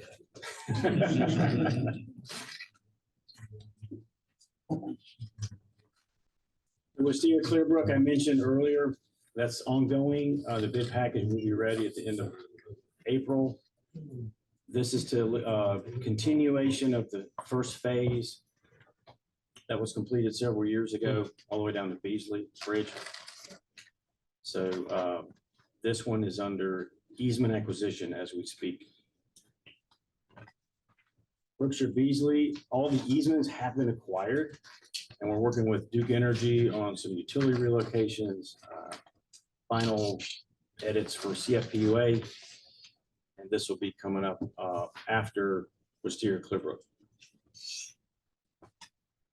Clear Run Phase 2, as I mentioned, is the upstream end of Phase 1, and you can see that U-shaped yellow line there. That's a Jack and Bore under South College Road. Bore and Jack, depending on how you want to pronounce it. So you got commercial properties on both sides of South College that we're going to work with on easements. Then we're going to come back into New Center Drive and bring the culvert all the way down to where we left off Phase 1 there at the apartment complex at Cypress Point Apartments. That'll finish off that whole flooding issue up through New Center and South College, in that direction. So the rehabilitation is typically spent on annual needs, storm pipe rehab, pipe lining, like that photo shows a liner.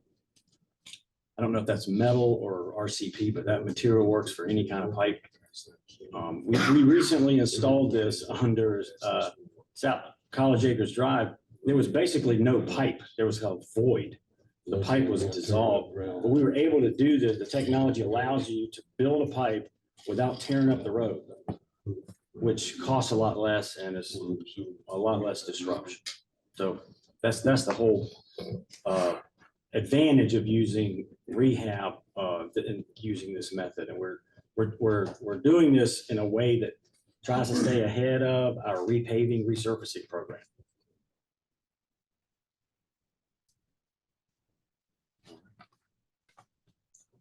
Can I get you to? Did I miss one? Go back to page 8, please, which is the summary on the. Then we'll go back forward. Page 8. Yeah. It's the table.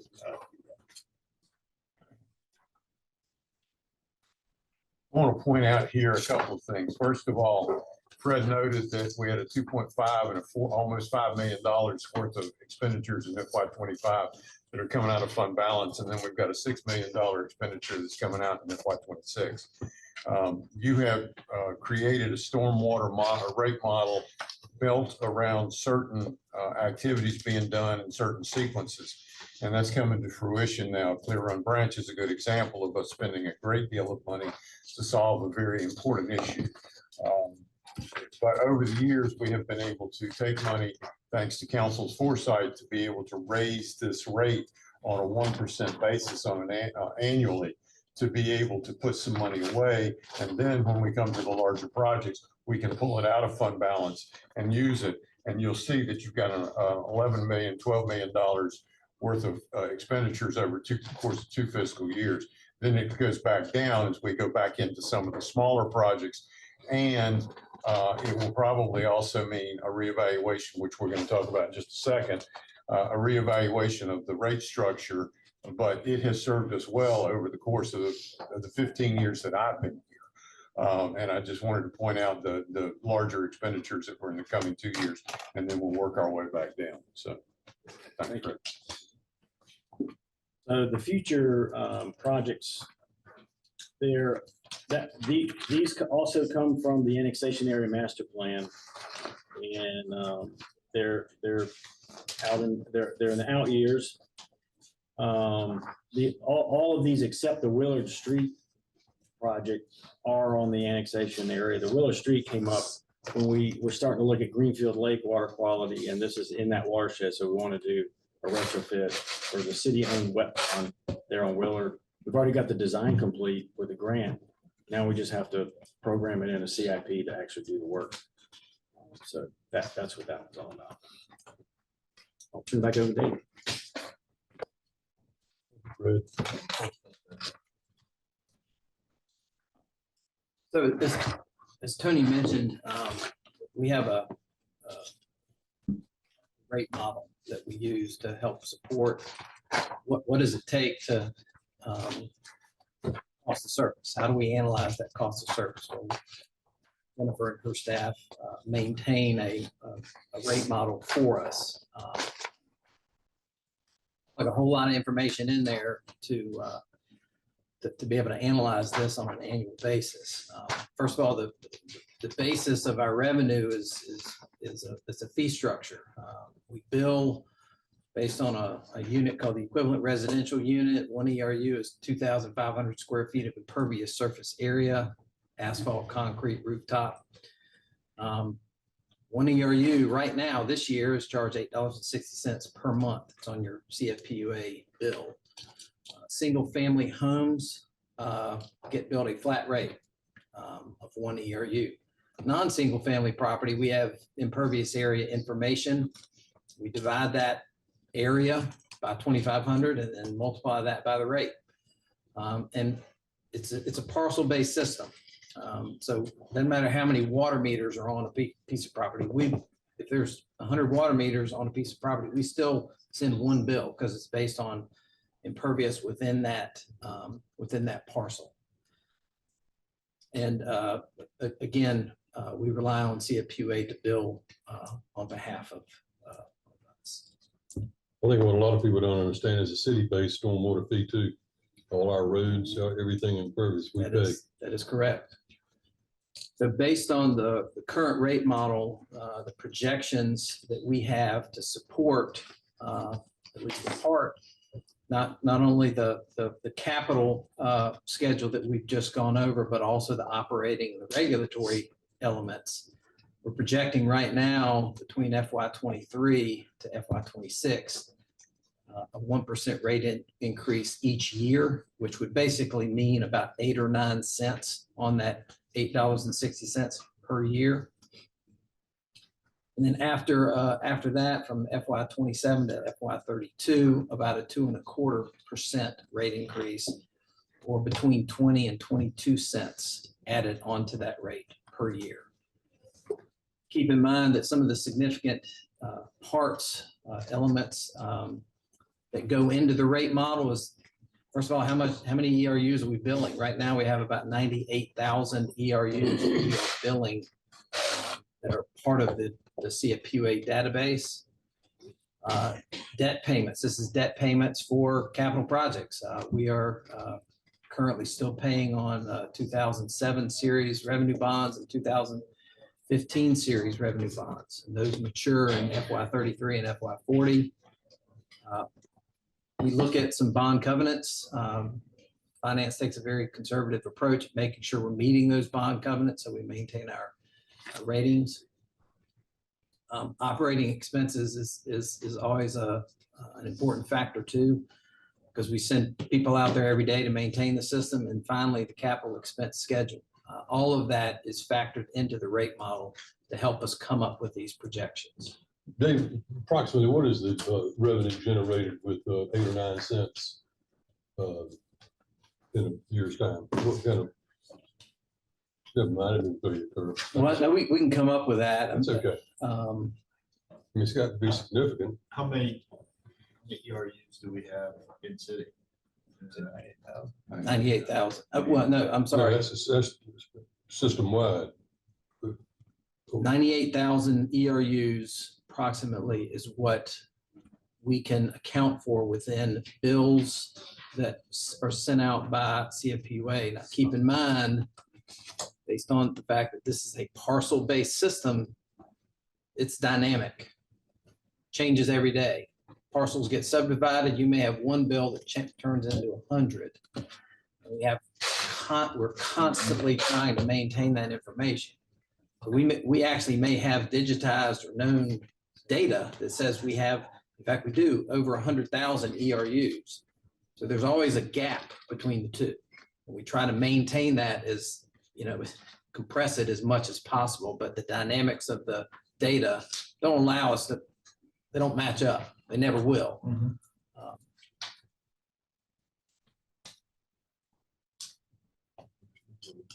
Yeah.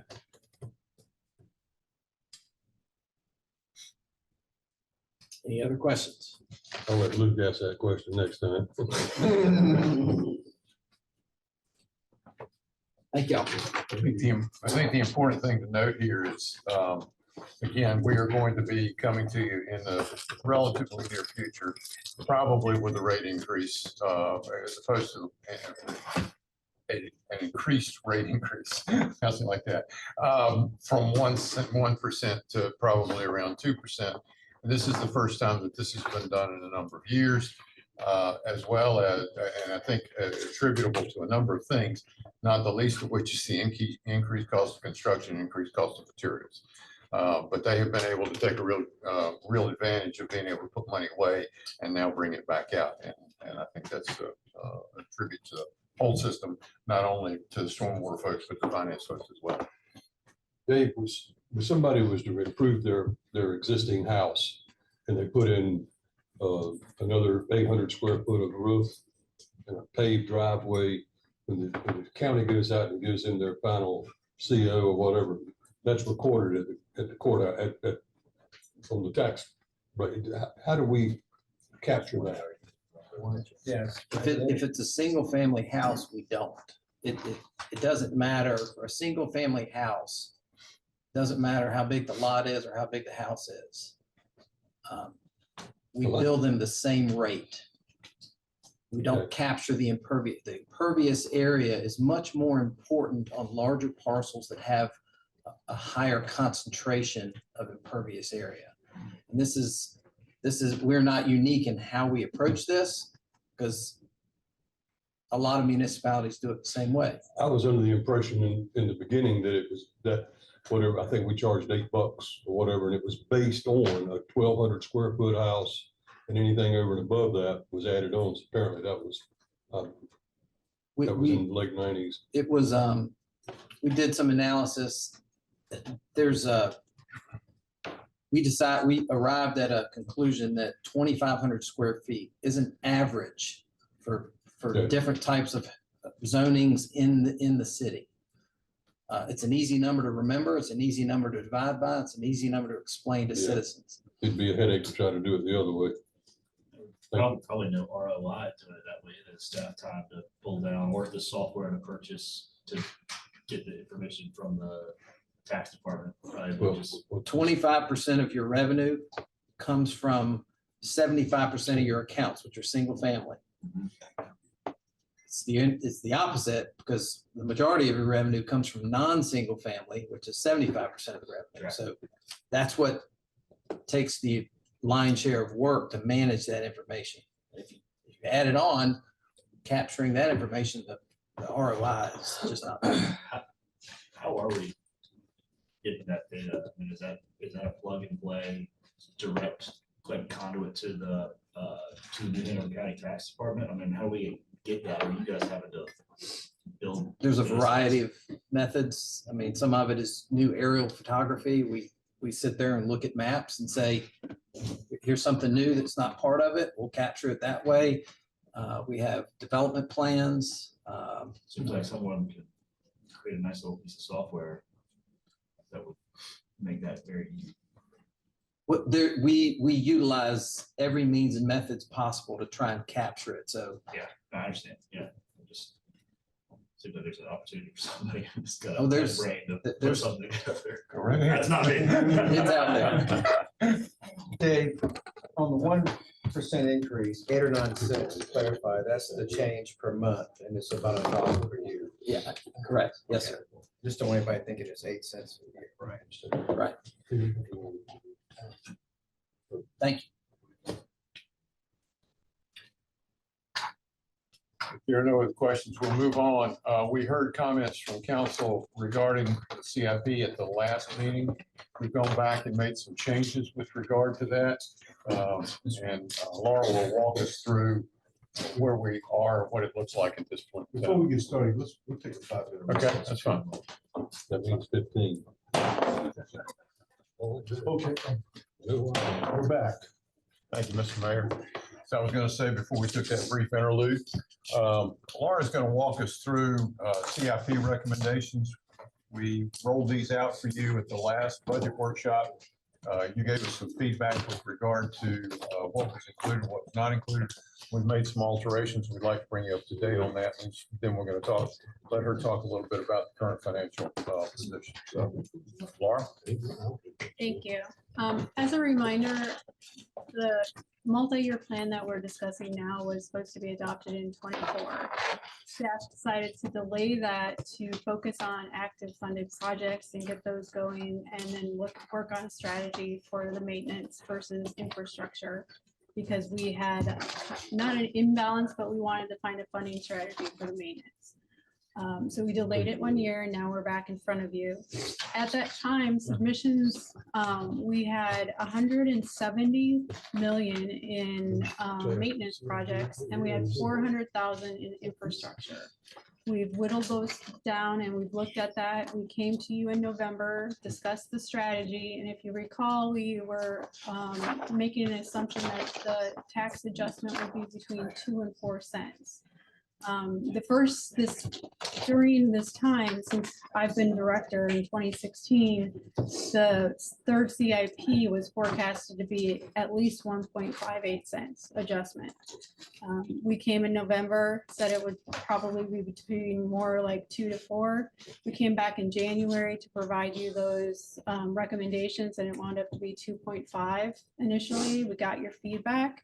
Your feedback was to review that tax adjustment and to look at those skyline pictures or projects. And that's what we did. We got together and we started discussing and found some alternatives. What we have done in this presentation of recommendations is we've removed the entirety of all of the skyline center projects, and that was a little over $7 million, with the assumption that when those surplus properties are sold, we would analyze and review those projects to fund those projects.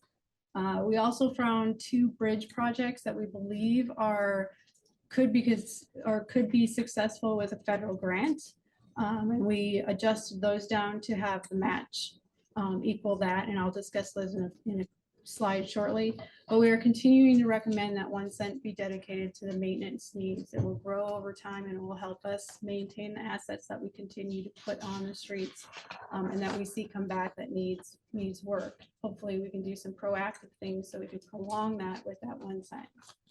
So to be clear, there are challenges with recommendations staff feel that we're giving you today.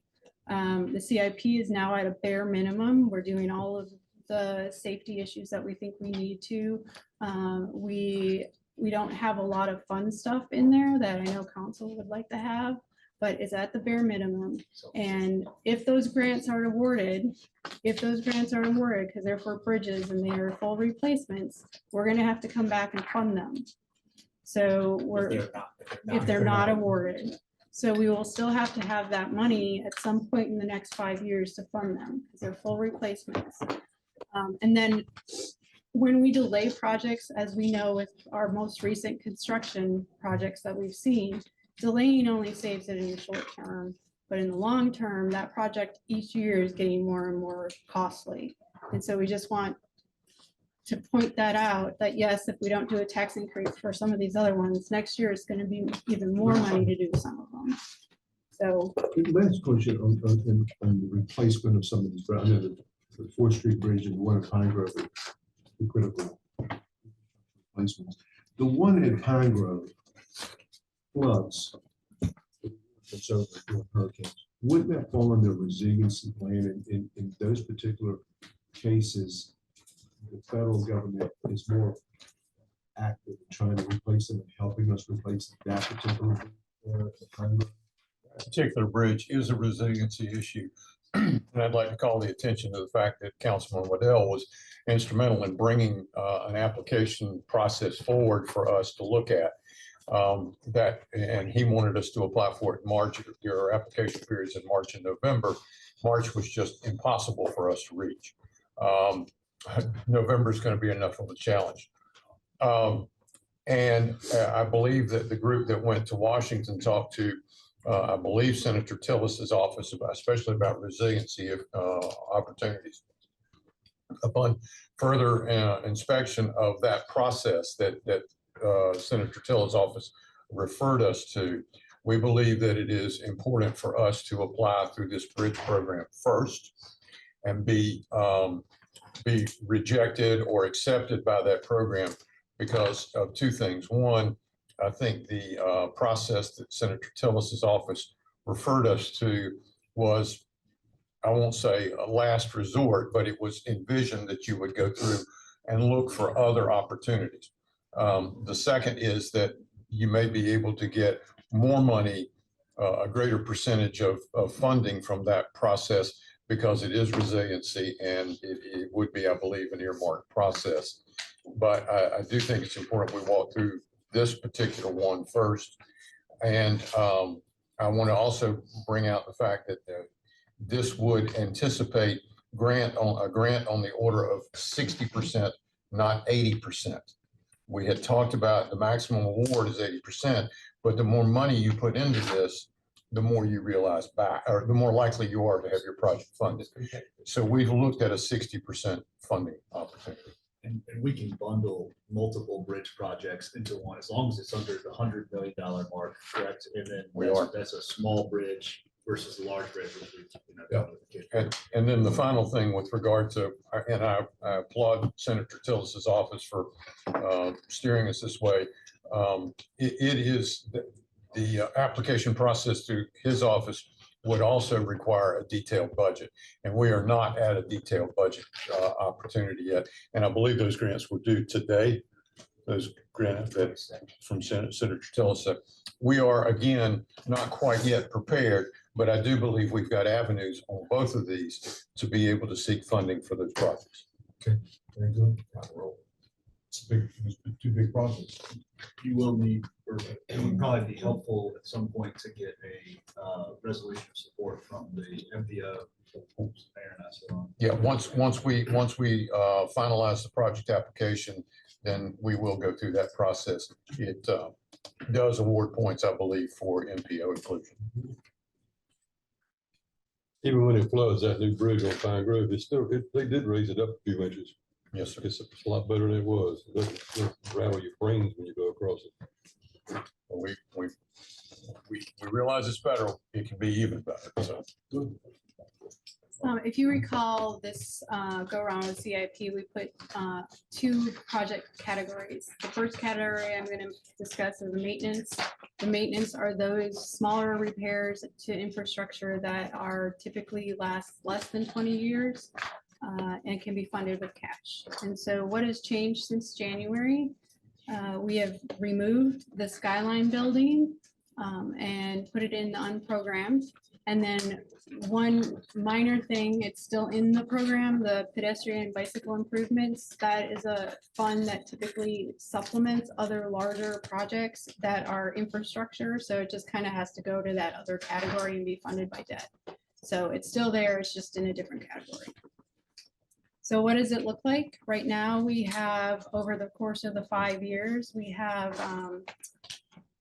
$40 million, almost $41 million, and 67% of that is the street rehabilitation at 27.5 million, followed by maintenance, which is about 8% of that total, and sidewalk and Riverwalk structural, which are both 6%. The infrastructure projects are those larger projects that are expansions, renovations, or replacements of existing assets or brand new construction. These typically are 20 years or longer, have a life expectancy, and we usually do 80% debt and 20% cash. As mentioned earlier, we found and identified a grant opportunity for from the U.S. Department of Transportation Federal Highway Administration, and it's called the Bridge Investment Program. We believe the two programs that we have, the 4th Street Bridge and then the Pine Grove, are good opportunities for that. We will be applying by November 1st of this year, and we hope that it would be awarded, if successful, in FY25. I've got to interrupt you. We were talking a while ago about workload within the engineering division. I want to point out, and Tom's been adamant being my ear, so those in the engineering department can know that your deputy city manager is working hard for you. It has meant that we have had to reprioritize some projects to be able to to design some of these bridge, so we will have an adequate application.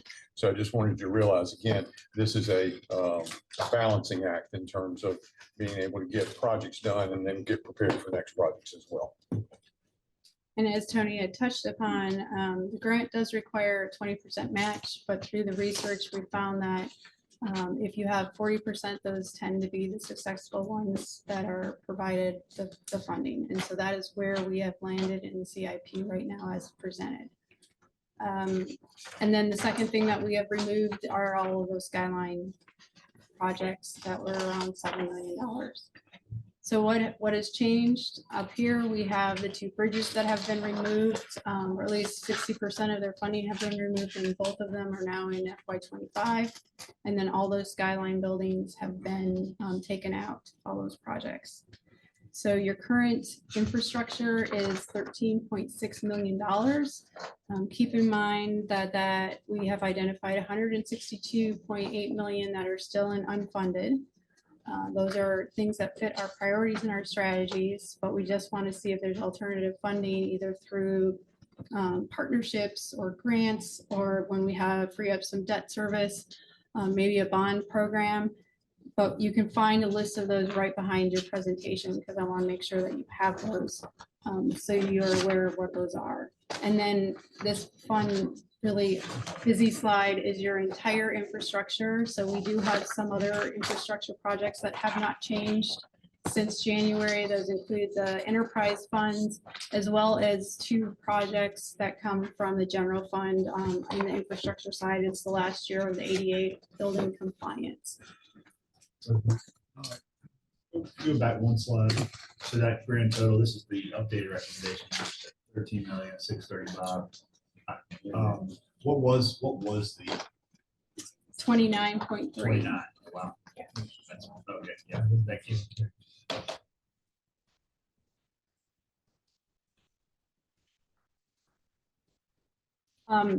That concludes the presentation. Does anyone have any questions about where the CIP is sitting now?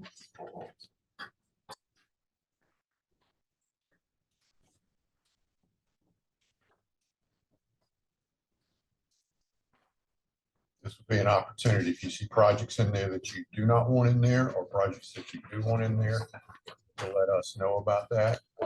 Even going forward from this point, if you do see other projects, I just want to call your attention to, this is a bare bones CIP. So the athletic facilities on the Robert String basketball, is that for the baseball field?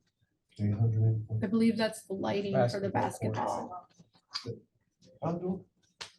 Outdoor lighting, right? Is that the lighting? Basketball, the softball field lighting is not funded. Okay. So we took that out. What was the basketball? I can't remember some basketball. It's on the Ann Street side, near the playground, near the, on the other side of town. Okay. With the Rotten String Park, didn't they have the money in there to fix up the park, make it look nice? We had an overall athletics facilities infrastructure project that encompassed Robert Strange Park, Legion Stadium, and Buck Hardy Field to the tune of around $11 million. And this is when the city manager says this is bare bones. Most of that did not make it in there. The only thing that is needed in there, or that is recommended, I should say, is the replacing of pool fencing at Robert Strange and Legion, new basketball court lights at Robert Strange, and that's it from that project. I was very interested in making sure that field is gets fixed. Cause it really looks bad. The fencing and at the softball fields and the lighting is definitely. It's a not, it's in priority. there or it's not? It's not in there. What would that cost us to put it in there? I can pull that up. It'll take a few minutes. Okay. This is something I'm interested in. For clarification, I mean, I'm looking at the. I want somebody to send me this sheet. It's in your book, bro. Okay, your book with you? Yeah, well, when I came by 929, that's a good point. My book wasn't in my office. So, I mean, if you want me to go off on a tangent about that, I will. We'll get a copy printed to him. Can I ask also, Greenfield Lake structures, what is that? Part of the Greenfield Park master plan, we had an engineering study done on Lions Bridge and that some of the smaller all of the smaller bridges and dock structures at Greenfield Lake. Lions Bridge is currently closed right now due to that engineer's report because it is unsafe. That was actually identified in the 2016 Parks bond to do some repairs to that bridge. But now that we're in 2024, it's actually necessitating a complete replacement of that bridge. The design is underway and being paid for by the Parks Capital Fund. And so once we have that, we'll get a few design alternatives. That money that's plugged in there is for replacement of that bridge and anything left over, repair or replacement to some of the other structures at Greenfield Lake. Mr. Mayor, if I might interrupt just a second, please. Councilman, a copy of this document was sent to you electronically. We will try to find the time and date and from whom it was sent. I believe it was from Laura Mortel. Sean is going to send it. No. And Sean is going to send it to you once again. May I ask a clarifying question? I mean, they're not in the same order, but if you look at on page 10, I'm seeing 1,144,000 for Parks and Rec total, and I'm seeing 1,144,000 for Parks and Rec total on page 11. So that's the same thing we talked about last time. I have it. There's no need for Sean to send it again. Okay. Can somebody correct me if I'm wrong? They are the same numbers and I believe would be the same allocation. And I was going to say, they reflect the same project. We didn't change anything. Nothing was changed. Saying this is a bare bones CIP, but really all we did was pull out the bridge and the skyline improvements. What else changed from a CIP standpoint other than those two items? Those are the only two items that changed. So it was bare bones. It was bare bones to start with. Yes, sir.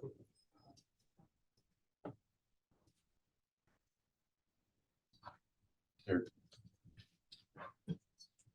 comes a point of diminishing return.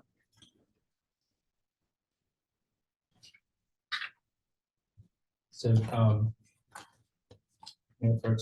the project that you were identifying, I forgive me if I just don't remember. Did we discuss that in January, or is that something that somebody brought up to you subsequent? We discussed that. It's unfunded. It's been listed, it's listed on the program unfunded. And it was listed in January because I just pulled it out as unfunded. It was, Tom, to your point, was athletics or parks improvements. We wanted you to be able to see in the CIP those projects that we believe merit consideration and yet working within the constraints of the budget. So a good number of them are in the infrastructure and maintenance program or infrastructure unfunded. And what that meant for us at least is if there's an opportunity for funds to become available at some point in time, manager would engage council staff and say, okay, here's some resources or a grant. Can we proceed with this project? So that's the intent. If you remember on the last 5-year CIP, we had to hold 3 million, whatever the 300 million that wasn't funded, it was all in one list. But we tried to at least prioritize and go, the highest priority is funded. The next highest priority is those that we believe should be done but the funds aren't available today, but at some point in time, should they become available? And we always do an annual review of the CIP, which allows us to make some adjustments in subsequent years. Tom makes a good point. We also stressed at the last meeting that this is a 5-year plan. And you will be able to you will have opportunities with every budget to alter that plan. Either bring projects forward, add projects to it, delete projects from it. But at this point in time, this is what we see as what would be available and what would be a priority for the city as we stand March 22nd, 2024. City were to have large liquidity events where we get a lot of income in, that we can bump some unfunded projects to funded because we have that list ready to go. Absolutely. There are projects that are ready to go or would be ready to put into play should we divest ourselves of some of our assets.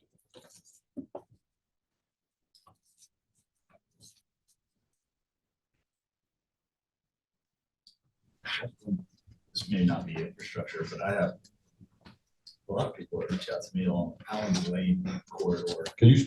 Yeah, Yeah, sorry, I have a lot of people reach out to me, may not be considered in the CIP, but it's just crossed my mind now, because I've had some people call me recently in the Allen's Lane corridor, kind of near, Riceville Ave, that area. Has there ever been a plan to pave that unpaved, is that an alley, what is that? It's actually it's a roadway. Okay. I'm not trying to rip it. There was no development along that first section from Military Cutoff down to where Jones Road is. It was just fallow, and nothing was going on there. I see that I think it's Jim Wallace is building the condos. Of course, they'll be required to improve anything in front of their frontage. I know, Dave, weren't we gonna put some slurry out there, or you did some improvement out there? We are intending to do a small pilot project. We're going to use asphalt millings to improve the condition that's out there, control dust, and make it a better riding surface. Struggled a bit to get that done with some grading issues, but we have the material. It's just a matter of working our way through that and then applying it. Reason we're doing that is because it's a more cost-effective method of managing these dirt street areas potentially. And we've also had a little bit of success where the surface ends up being a pretty robust surface. So we're going to try it, see how it works. Would that be included in this anywhere, or is that's already in the work? That's a pilot project. We're managing that with in-house resources. When would you think we start to see that happen? Because so I can answer some questions. Tell them so. Don't hold me to this, but hope in the next 3 months. Is it Joe? There's like 10 of them, but yeah, I was in there one. I'm communicating with Joe. It's not Joe. It's not Joe.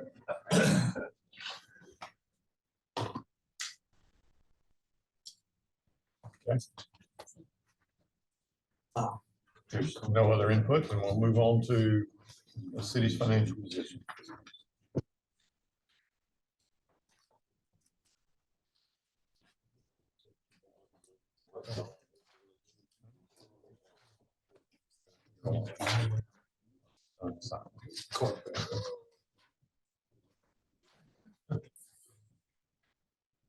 So I'm gonna go over some of the FY25 financial position, mainly focusing on the general fund, but I do have some slides for the enterprise funds. Just as a reminder about your timeline and some upcoming benchmarks, we've had multiple work sessions, including today, in November, January, and today's. We have the city manager's recommendation coming in May to you, and then we have the public hearing as well as the last work session with council at the end of May. And we adopt the budget in June. So some of the preliminary position that we are in with the general fund. This slide provides a glance at the overall estimated general fund revenue. You can clearly see the spike in FY '24. That is mainly due to the $8.5 million that we appropriated from fund balance as a one-time transfer to the debt service for the acquisition of the building we're in. It was part of the strategy, and that helps explain that dip that comes from FY '24 to FY '25 because we do not have any programmed unassigned fund balance in that budget yet. There are three main drivers for FY '25's budget. We have the property tax split, we have the sales tax growth, and we have the budget needs, and I will go through each of those. With regard to property tax, remember that's the largest revenue source that we have. We usually get that money in December and January timeframe. Our current tax rate is 39.5 cents. We did make that split of 1.12 last year. That was about $2.5 million. Why is that significant this year? It was significant because we had 8.5 million coming from unassigned fund balance, and we didn't do any more fund balance for our one-time items. So if we had used some of that, we may have had some more funding in this current budget to help us. So I wouldn't have brought it up again, but we did not have any unassigned fund balance used, so we could have used some of it. Now, how much, I don't know, because that was an exercise we didn't do. Go ahead, Luke. No, go ahead. Maybe ask the same thing. How much, what is our unassigned fund balance at right now? I don't know the numbers, but I know that we're at the 25% mark. Yeah, 5% of it. Probably used before it heals in. That's, I know we've been north of that, and we've sometimes been a little south of that. Is that what we aim at, 25? Yes, sir. Yes. Okay. Our policy says we can go as low as 20, but we aim for 25. I would not advise taking it down to 20. I don't feel real comfortable at 25. I would not advise taking it down to 20 without a plan to bring it back. So for one-time expenditures, if we use it. With a plan to bring, Not for recurring. with a plan to bring it back. Yes, It sir. should not be used for reoccurring. Yeah. And we've done that. many Oh, well, times it'll be in the down here. past. We've done that many times in the past. Sure. We've used it for one-time costs. Yeah, for- one time. Yeah. Primarily for CIP projects. Yep. That's what we've used it for, right? Yes, sir. And we will use stuff in the budget for one-time items. We will identify that and put it in the budget if we have it. We also have the interest rates that is really flexible over time. And so right now we have a lot of interest rate. I think it's $1.8 million. I'm uncomfortable with that because as the economy goes, that can go down to $50,000 in 1 year. And so you're, Will you break that down for me? the interest rates. Yeah. So we have investments, and so when the economy and the, okay. Investment income. Gotcha. Yeah, and so that fluctuates, and right now there's a lot in there, and so I would encourage you to use that as your one time, because that is not going to stay at that level as we move forward. You're encouraging us to use the interest that we have gained from those investments, for these one-time things. Give some numbers to what that is. Well, right now it's 1.5, but it's kind of blended in what we've been doing now. So I would say that any one-time funding that we have in this budget that we're going to bring to you as a recommendation is using that $1.8 million. So. To not touch the unassigned. Right. Are you referencing what you said earlier? Are you referencing that pretty big shift on investment income? The in past couple years? 1.12 I mean, it cents. jumped a huge amount. Yep, 2.5 went to debt. So right now, the tax rate is 39.5, 31.25 is dedicated to the general fund. It was 32.37. So it's now 31.25. One of those cents is dedicated to affordable housing. 8.5 or 8.25 is now dedicated to the debt service. So that's the split that we have now. 1 cent in today's estimates is $2.3 million. In November, I had come to you with a range of New Hanover count, or with a range of assessed values and how it would grow. I had a 2 to 2.73% growth rate. That 2.73 was just the average of the last 2 years and what we had been given. February's New Hanover County estimates were 2%. So unfortunately, it was at the lower end of our estimates. We will get monthly updates, but it usually doesn't change it significantly. It might change it by about $100,000 or $20,000, but that's about it. So When council originally allocated 1 cent to affordable housing, that's been what, last 5 or 6 years? 21. 2 years. It's only been 2 years. Right? So but I feel like I remember that number was like 1.5 at the time. Oh, no. No, that now. Now it's I 1.8. can get that. I don't remember Now it's what it is. 2.2. 2.2. Yeah, 2.3. Yeah. So I think it was closer to 1.8 when we was it started. 1.8? I think. We can definitely get that to you in the follow-up, but Just off the top of my head, I can't in remember. my head. But that also, but I know we dedicated that amount, but also that does not include the CDBG funding that we received. The federal Correct. funding, no, That's almost $1 million there, correct? Or maybe more. a little more than that.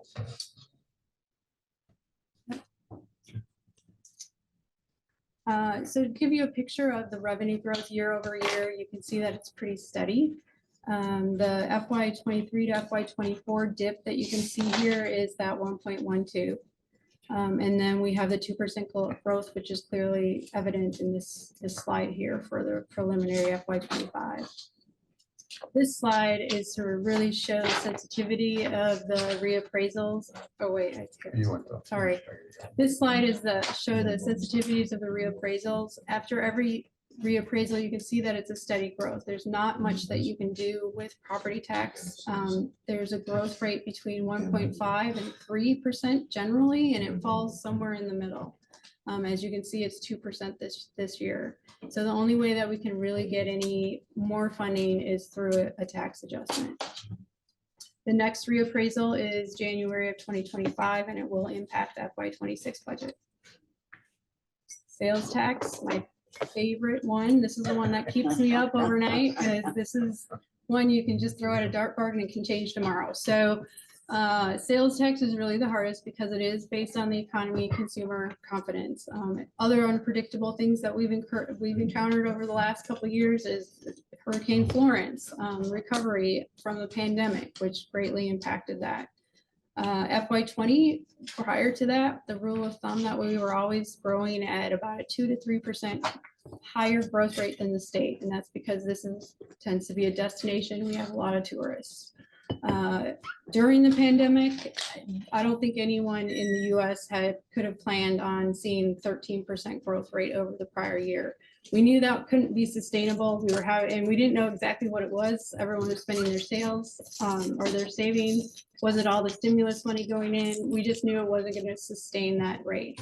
And we started to see the decline in 23, but we did not expect the decline to go from 13% to 3%. During the budget process, we have at best 6 to 7 months of the fiscal year to help us estimate the next year.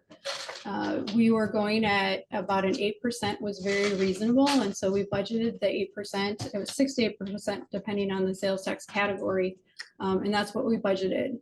After adoption, the FY 23 sales tax, the trend started going down, and that's where you got the 3%. I can only imagine, and I don't have any proof, but it's probably something related to the inflation that was occurring. And it could be related to the refunds that the state did. They did do a new system. They could have had delays that crossed fiscal years. The government agencies and the nonprofits have 3 years to get their request the sales tax. We've asked the state if they did more than normal. And they couldn't tell us that, and we asked twice. So I do not know if the refunds have anything to do with 3%, or if it was an anomaly, or if that is the way we're going at this point. So we want to stay conservative in our budget. We will not make our sales tax budget this fiscal year, is my estimate. And so we're keeping FY 25 flat, and that seems to be very highly optimistic. And everything tells me to take it down, but I'm not going to. That goes back to the property tax rate. So the county's reval is in 25. In January of 25. Which will be applied in FY 26. Right. Yeah. Let me ask this question. I know that the county last year, I think, reduced taxes. I believe they went down by a penny. Okay, and I think they're talking about something in this year. If that happens, don't we get a higher percentage of the sales tax revenue when they get it? Yeah, You and, will. you know, the sales tax is distributed by ad valorem value, relative ad valorem value.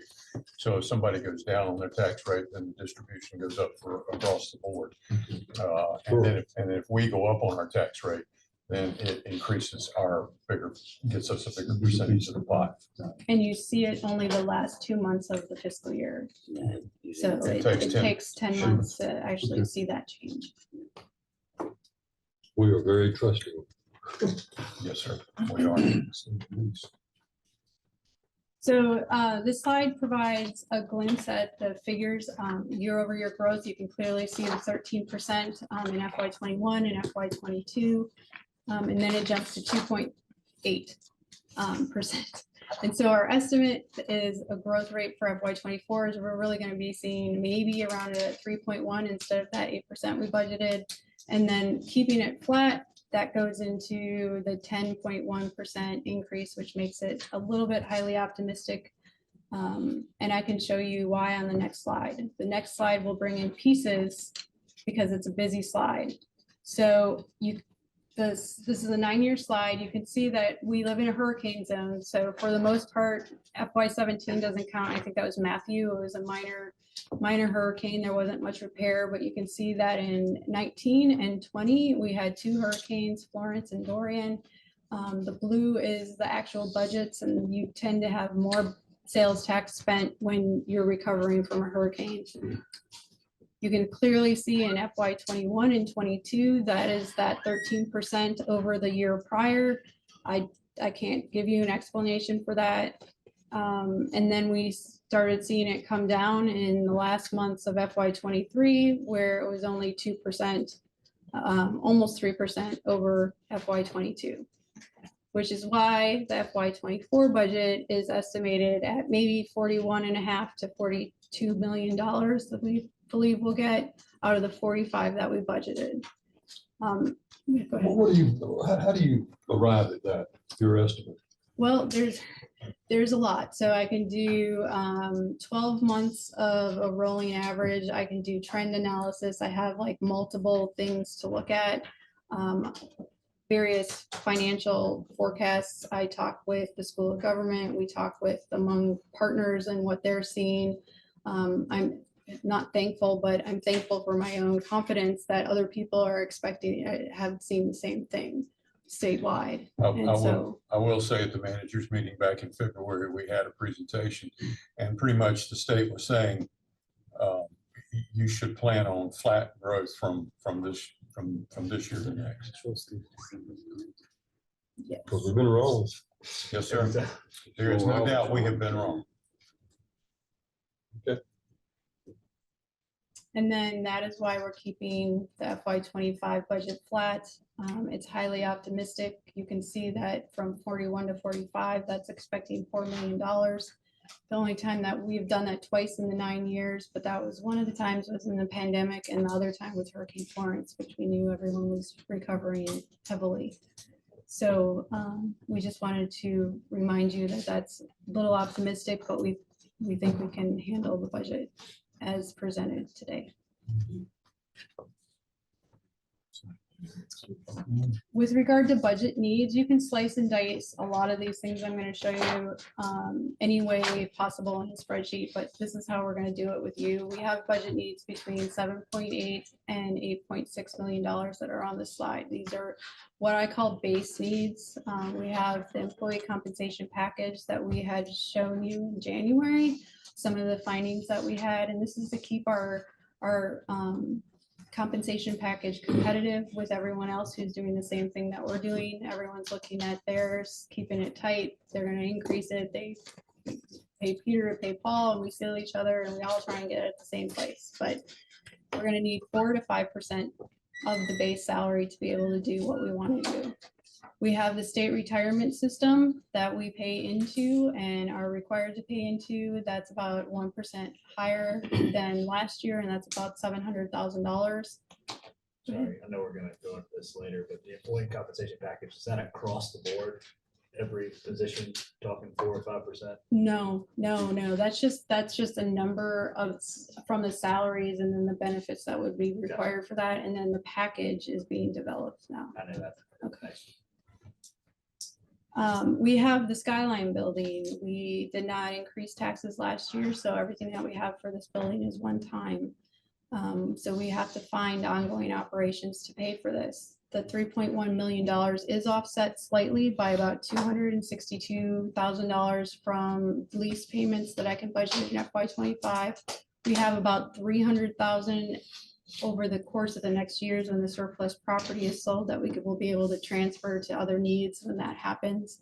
But to get this building up and running, we're going to need around $3 million. Let me ask a question. Going back to the moving the Skyline project, if we do, how will we take care of those things? What are we gonna do? The sky, You talking about the capital? yeah, this is ongoing operations. So the Okay. capital is another, those are projects that we would use the surplus from the properties being sold, would come into the debt model and provide debt capacity that we would be able to do some of those projects.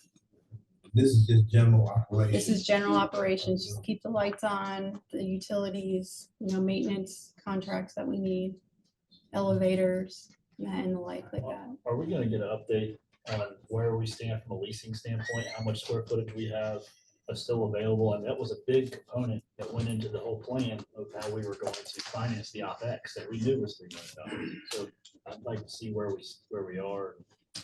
We certainly can provide that. And then basic insurance, which includes workers' comp, property liability, the things that, any jurisdiction would have to have, that is increased by $1.1 million from the base in the general fund. So an overall review on the items that we got from the departments on top of what I would consider those basic needs, we have $4 million more. Keep in mind that, we're looking through each of them, we're validating each of them, and we're putting them against the priorities of the city citywide. So all of these probably won't be accepted. Some of them will, and some of them have validity. We have contract increases. These are things that are what we're doing in our core basic contracts that are increasing our software that we have to maintain because it's in the cloud now. Things are changing, our maintenance agreements, those are changing. We've got requests of just slightly over 12 FTEs. Some of them are reclassifications, some of them are a portion of them. So we're looking at those in validity. We have 3 or 4 departments asking for position adjustments. And this is not included in our comp package that we've been looking at, but it's a good idea. It is having a career ladder, a succession career ladder where people can move up based on skill-based pay. But it's also based on the actual job being open. So you're just not going to move up. If you have the skill, you move up when the position is there. And so we have some people looking at that. In today's market, people are leaving for dollars. And if we don't give them an opportunity to get educated and trained and moved up in the world, this might help us save and get that knowledge base because they stay with the city. We have public safety devices. These are just examples. We have the in-car cameras that will be, we need a new contract. We have the bomb suit. We have the decibel meter request. We have some fire apparatus replacements that we need to do. And then we have capital maintenance. And these are the smaller capital maintenance that do not fit in the capital program. This is like board replacements or painting of fences. There is holiday lights being requested as well as some vehicle deterrents. And so all these things are being reviewed and we have a gap. This is also where I get to give you the good news. We have taken into consideration the flat sales tax revenue, the 2% growth property values, and we've come up with a range. We have a range of revenue that's 142.5 million to maybe 142.9 million. With that consideration to the base budget, which I did include the compensation you can see on that list, the requests, the gaps are as follows. A possible shortfall of $6.2 million. That assumes all of the requests are needed and we have the lowest revenue. To a surplus of $1.4 million, which assumes that none of the requests are valid and that the highest revenue is received. Well, we know that neither of those extremes are true. So it's gonna somewhere fall in the middle, and we're gonna have to make some decisions. There's a happy medium, and we wanna add those things that are value added to our citizens as well as our programs. And so that's what we're doing in the next couple months before we come back to you in May. We will be slicing and dicing this in many ways to try and have a balanced budget. We are exploring potential avenues for some extra funding. One of those, since the budget is tight, is looking at the municipal vehicle tax. The adopted strategic plan has explored opportunities to improve neighborhood traffic. We see this through walkability, with safer intersections, having those connections that are safe. We have limited resources in the budget. You can't assume police are gonna be everywhere in those local streets and stopping some of the bikes and walkers from getting hit. The CIP, as you saw, is at its bare minimum.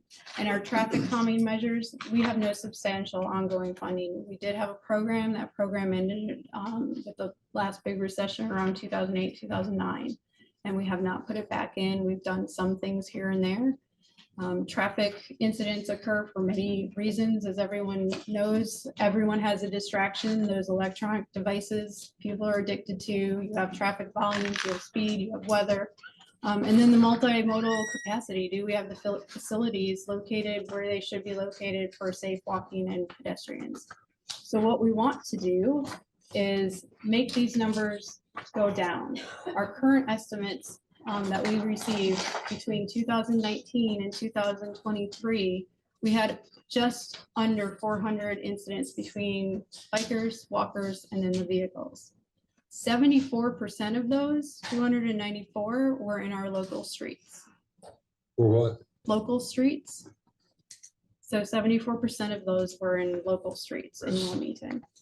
And so what we want to do is we want to revive our neighborhood traffic calming program, the one that went away in 2008 and 2009. The city is continuing to grow. We need resourcing and we need to reinforce the neighborhood traffic program. So we want to revive this program. The program would hire a transportation project engineer, a transportation senior planner to help plan or foster the planning process that looks and focuses at pedestrians and bicyclists' interactions with our vehicles and organize our city's response. That funding would also help towards engineering services to design some of those things that we found, as well as pay and put in those devices, whatever those devices are going to be, roundabouts, bump outs, whatever we decide that we need. This funding over time will be able to help us do that. And then additionally, if the multi-year plan is taken, some of this funding could also help with transportation grants that we obtained. So staff proposes to do this through a 3-year incremental vehicle tax increase. The state allows jurisdictions to levy up to $30. Right now, 5 of those are for general purposes. The city of Wilmington does levy $5 for vehicles. Next $20 can be used for transportation, any transportation that you can link to that. And then the last 5 is for transit. Our Wave, how we have set up Wave does not allow us to do that last $5. So we can levy up to $25. The plan is to increase it in FY25 to 10, FY26 to 15, and then end in FY27 at $20. Each time, each $5 increment is roughly $450,000. This done on an annual basis when you register? When you register, yep, it's based on a number of cars you have, and when you register with the state, you also pay that property tax at that same time. And we have $5. $5. All right. Show the next slide. So where do we stand with everyone else? The city stands with 2 other jurisdictions out of the 21 that we found. Kernsville, which I'm not even sure where that is. Kernsville It's outside of Greensboro. and New Bern. Those are the only ones that have $5 levy. All of the other ones are more than $5, 13 of which out of the 21 are doing the full amount. So we are the lowest, one of the lowest that are levying the lowest. Y'all got streets in Newton. I was the former capital of the state. That's right. 1700. So staff recommends this opportunity. Staff recommends council consider it. And if you guys have any hesitations, any thought process on that, we would appreciate a conversation before I go on to the next potential exploration. I like the idea of you going at it gradually.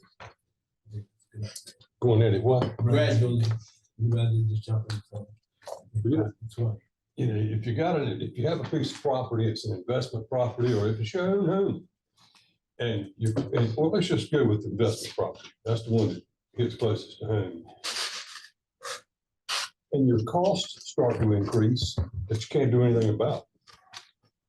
Your NCIUA, property tax, your insurance, which everybody knows is going up. The only way you can do that is to increase your rent. And in this case, that translates to tax. And nobody likes to have a tax increase, but guys, you can only kick the ball down the road so many times.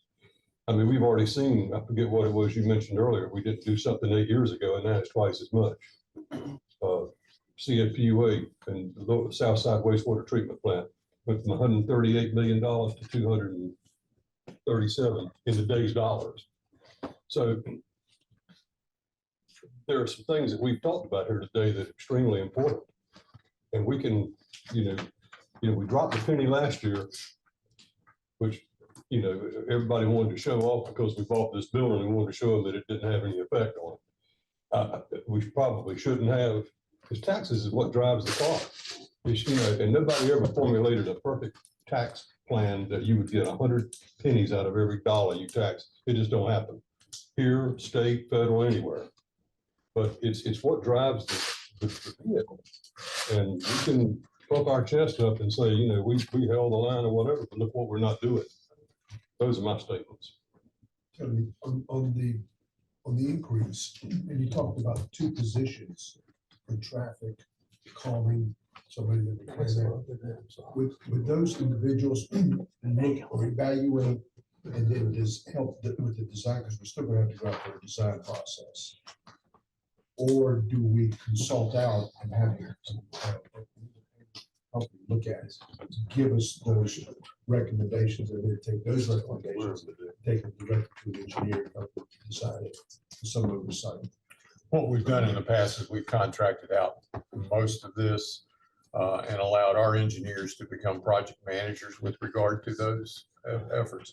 We would anticipate, first of all, that the first $5 would pay for more than those 2 positions. It would allow us to start doing some design on some of these. And I just happen to remember many years ago, we talked about Green Meadows Drive and the need for a roundabout there to be able to slow traffic down. That's the one that just keeps coming back to haunt me.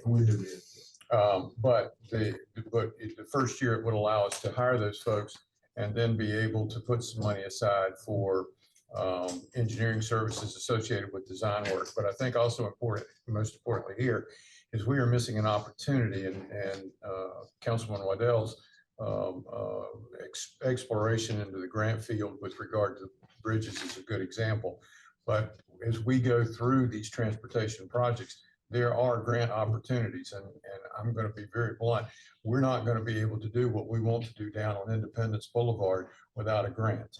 And we're going to need somebody to be able to help us manage those grants and to be able to process that. So this actually has 2 positions in it.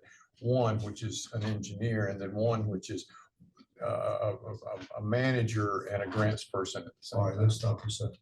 So projects that are most important to this community, to this city, which we can identify, when we hire these 2 individuals or whoever they may be, instead of pivoting and going all over the place, because I know there's needs in every neighborhood, we're going to focus strategically on the grants and on those projects that we have had a lot of calls on.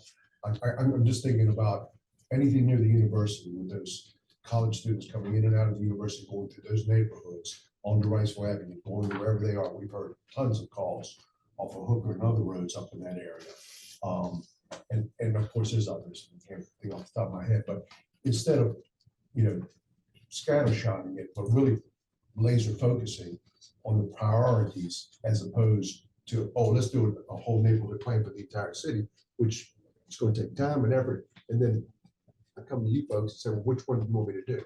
I want to do the ones that are going to be prioritized if we go this particular route and that are laser focused on the issues and the situation that we've been dealing with for the last 10 years, as opposed to just doing a master plan for the entire city. I know that would be eventually where we want to go, but I don't want to do this unless we are focused on those particular projects. Our intent is to be data driven.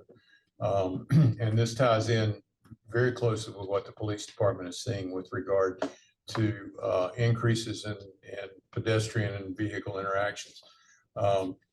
So it would not only be driven by what we've talked about before, but data driven by police department data and coming through the process, as well as issues in terms of traffic volume and traffic interactions.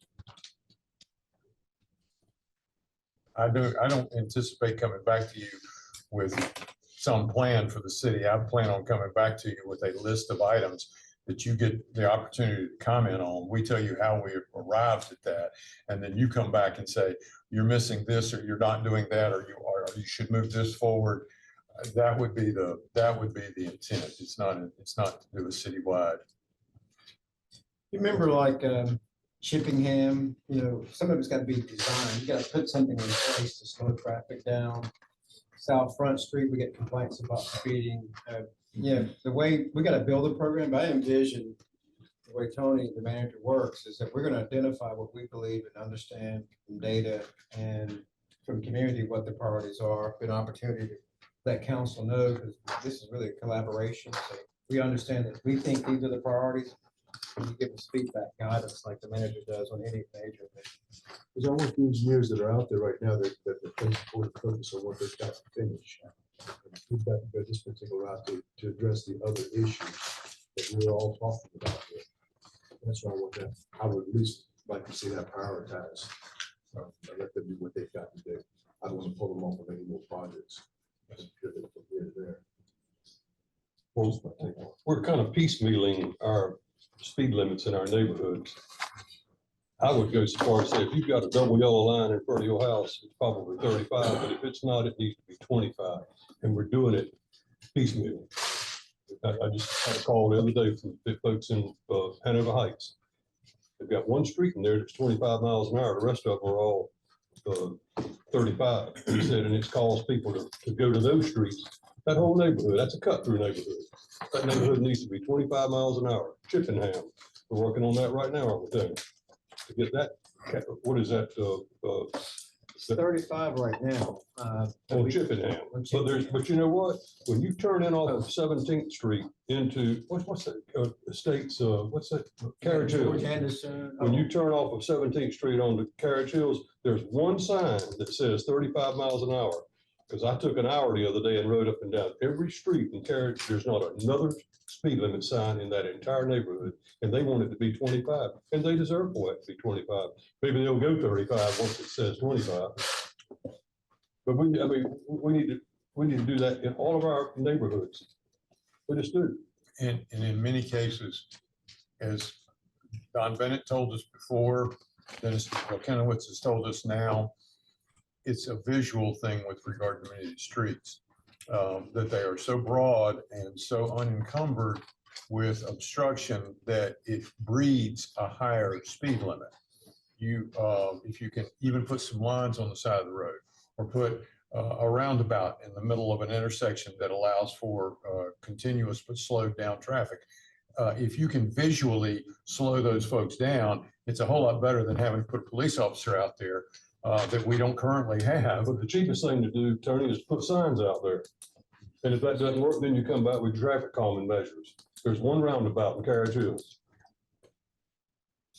And when we first built it, we did it in-house and you couldn't get a fire truck around it. You had to demolish it, go back and build it again. I know that when we did red light cameras, that money was potentially to be used for these types of uses, and obviously we'll be challenging that money goes to the school system. But we've always needed it since then, and I know that we had to go over it in 2008. 2008, 2009, we had, Problem has it all. yeah, and Mike comes along. Where Mike, Mike will be the first one to tell you that we've gotten a lot of requests for slowing down speed in neighborhoods. And again, this is back to my neighborhood focus. This is back to my chunky peanut butter. Each neighborhood is a little bit different. And we've got to find a way to meet their need individually while being equitable across the board. And this is the best way we could find to do that, because the money is generated by the people who are actually traversing the streets and using, creating the conflicts, if you will. And then the money goes to slowing that down or diminishing that. Well, in the late 90s, speed humps were in vogue.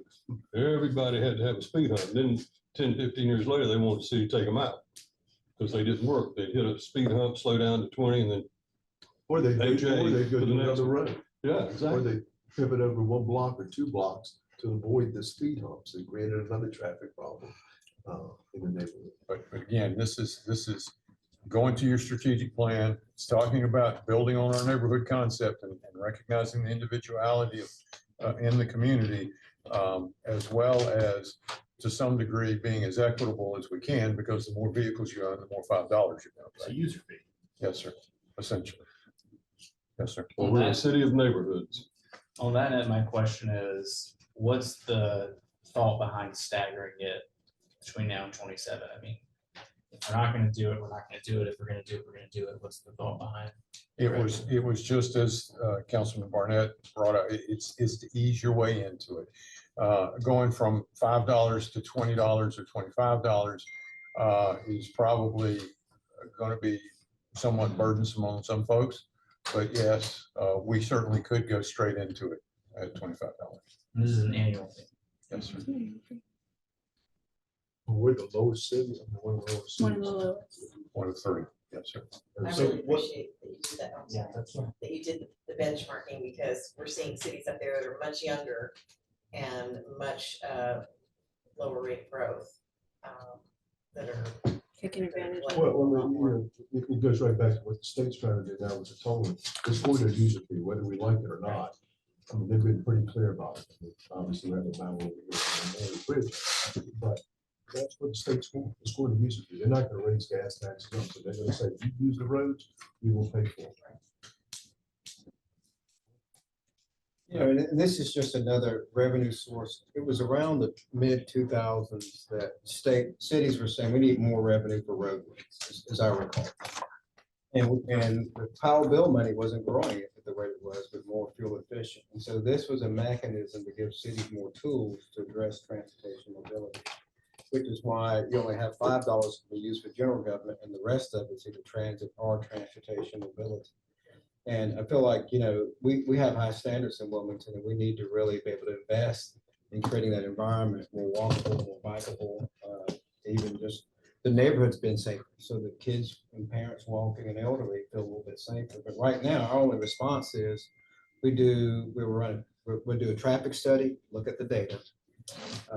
We can't post an officer on the street for a long period of time. We have those speed minders.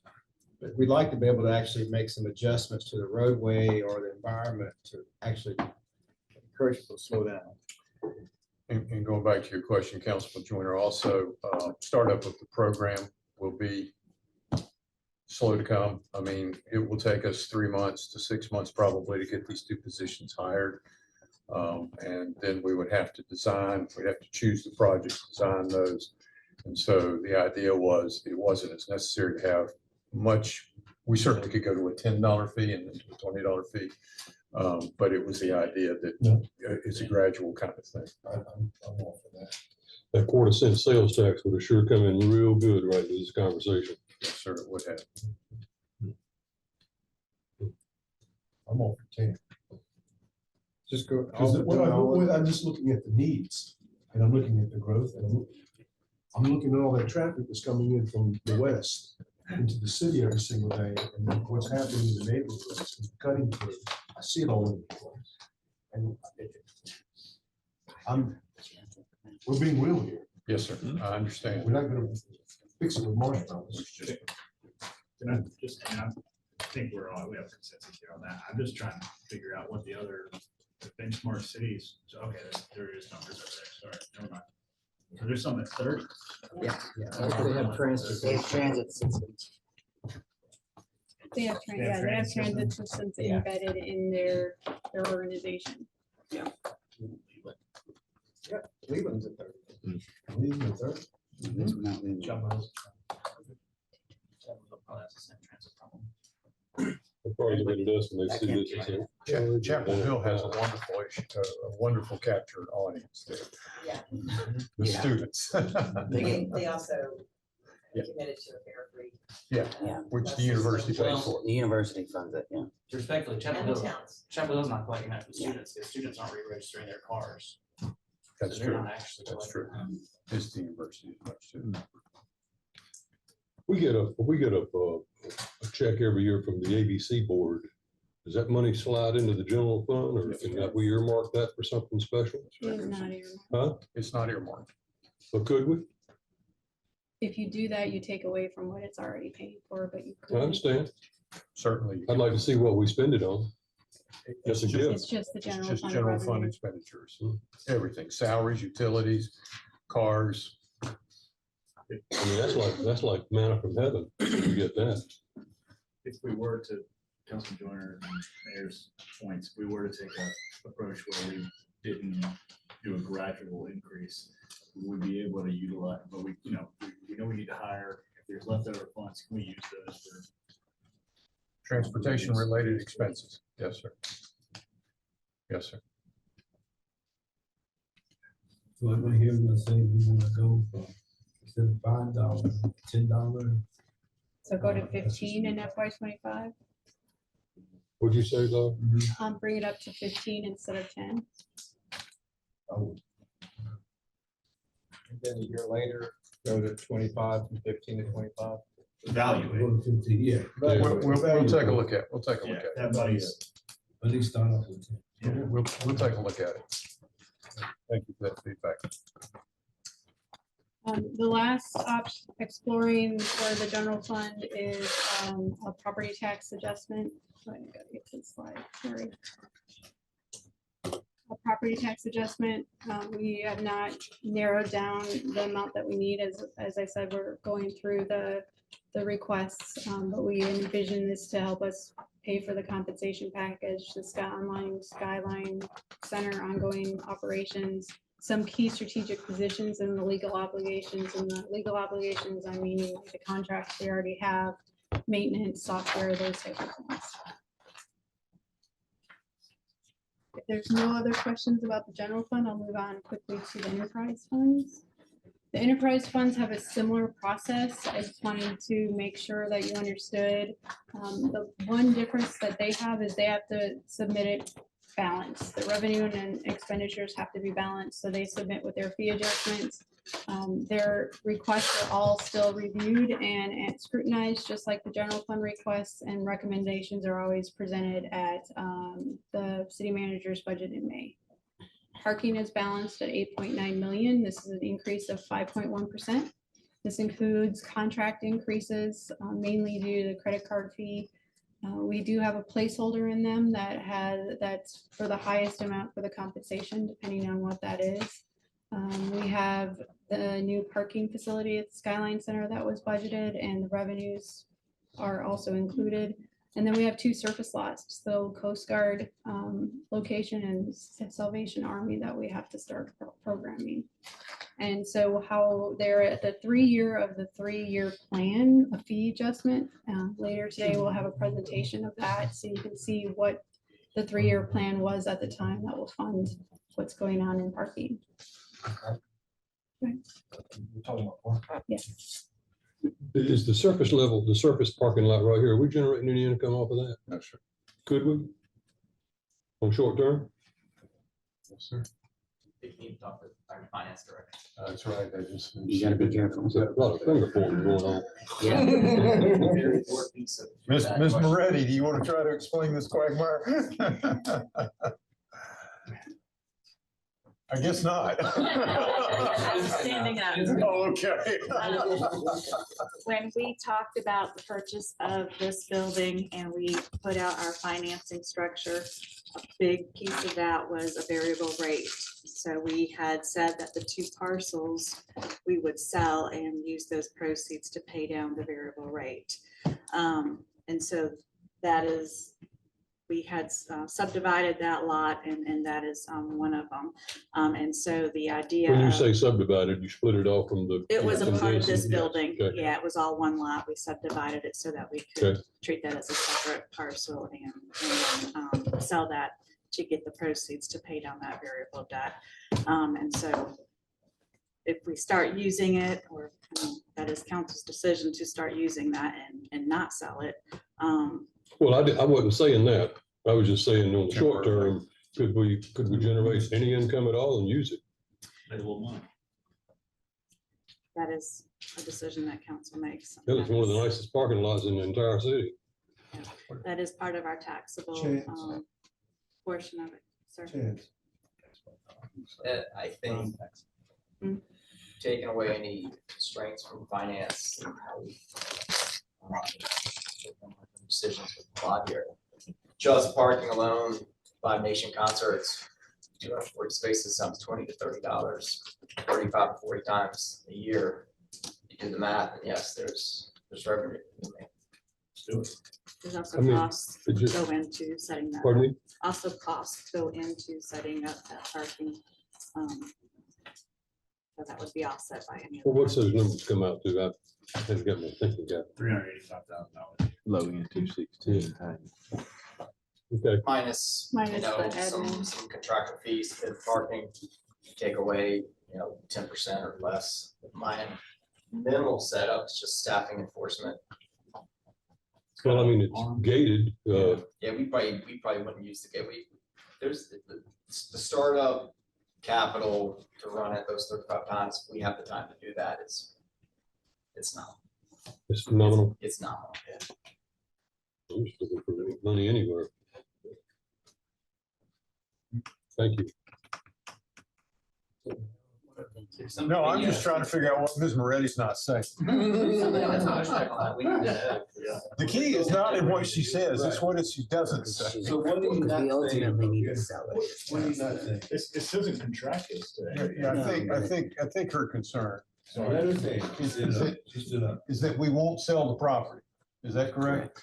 Yeah, once we start using it for parking, it'll remain that way and stay Why? parking. We won't. I don't see that. Because she's afraid that we won't sell property. That's what. Well, if you're making, let's say you're netting $250,000 a year, and somebody comes along, that's not just one user out there, that's a couple, 3 users on that size property with the height ability that you have here. Would the Boy, we'd idea stop be that that parking tonight. And would so, we go ahead and surplus the property and put it out there to sell while we're using it as Sure. parking? So we can move forward with an item to surplus that and I think Jennifer, I mean, I think everybody's kind of in the same mindset.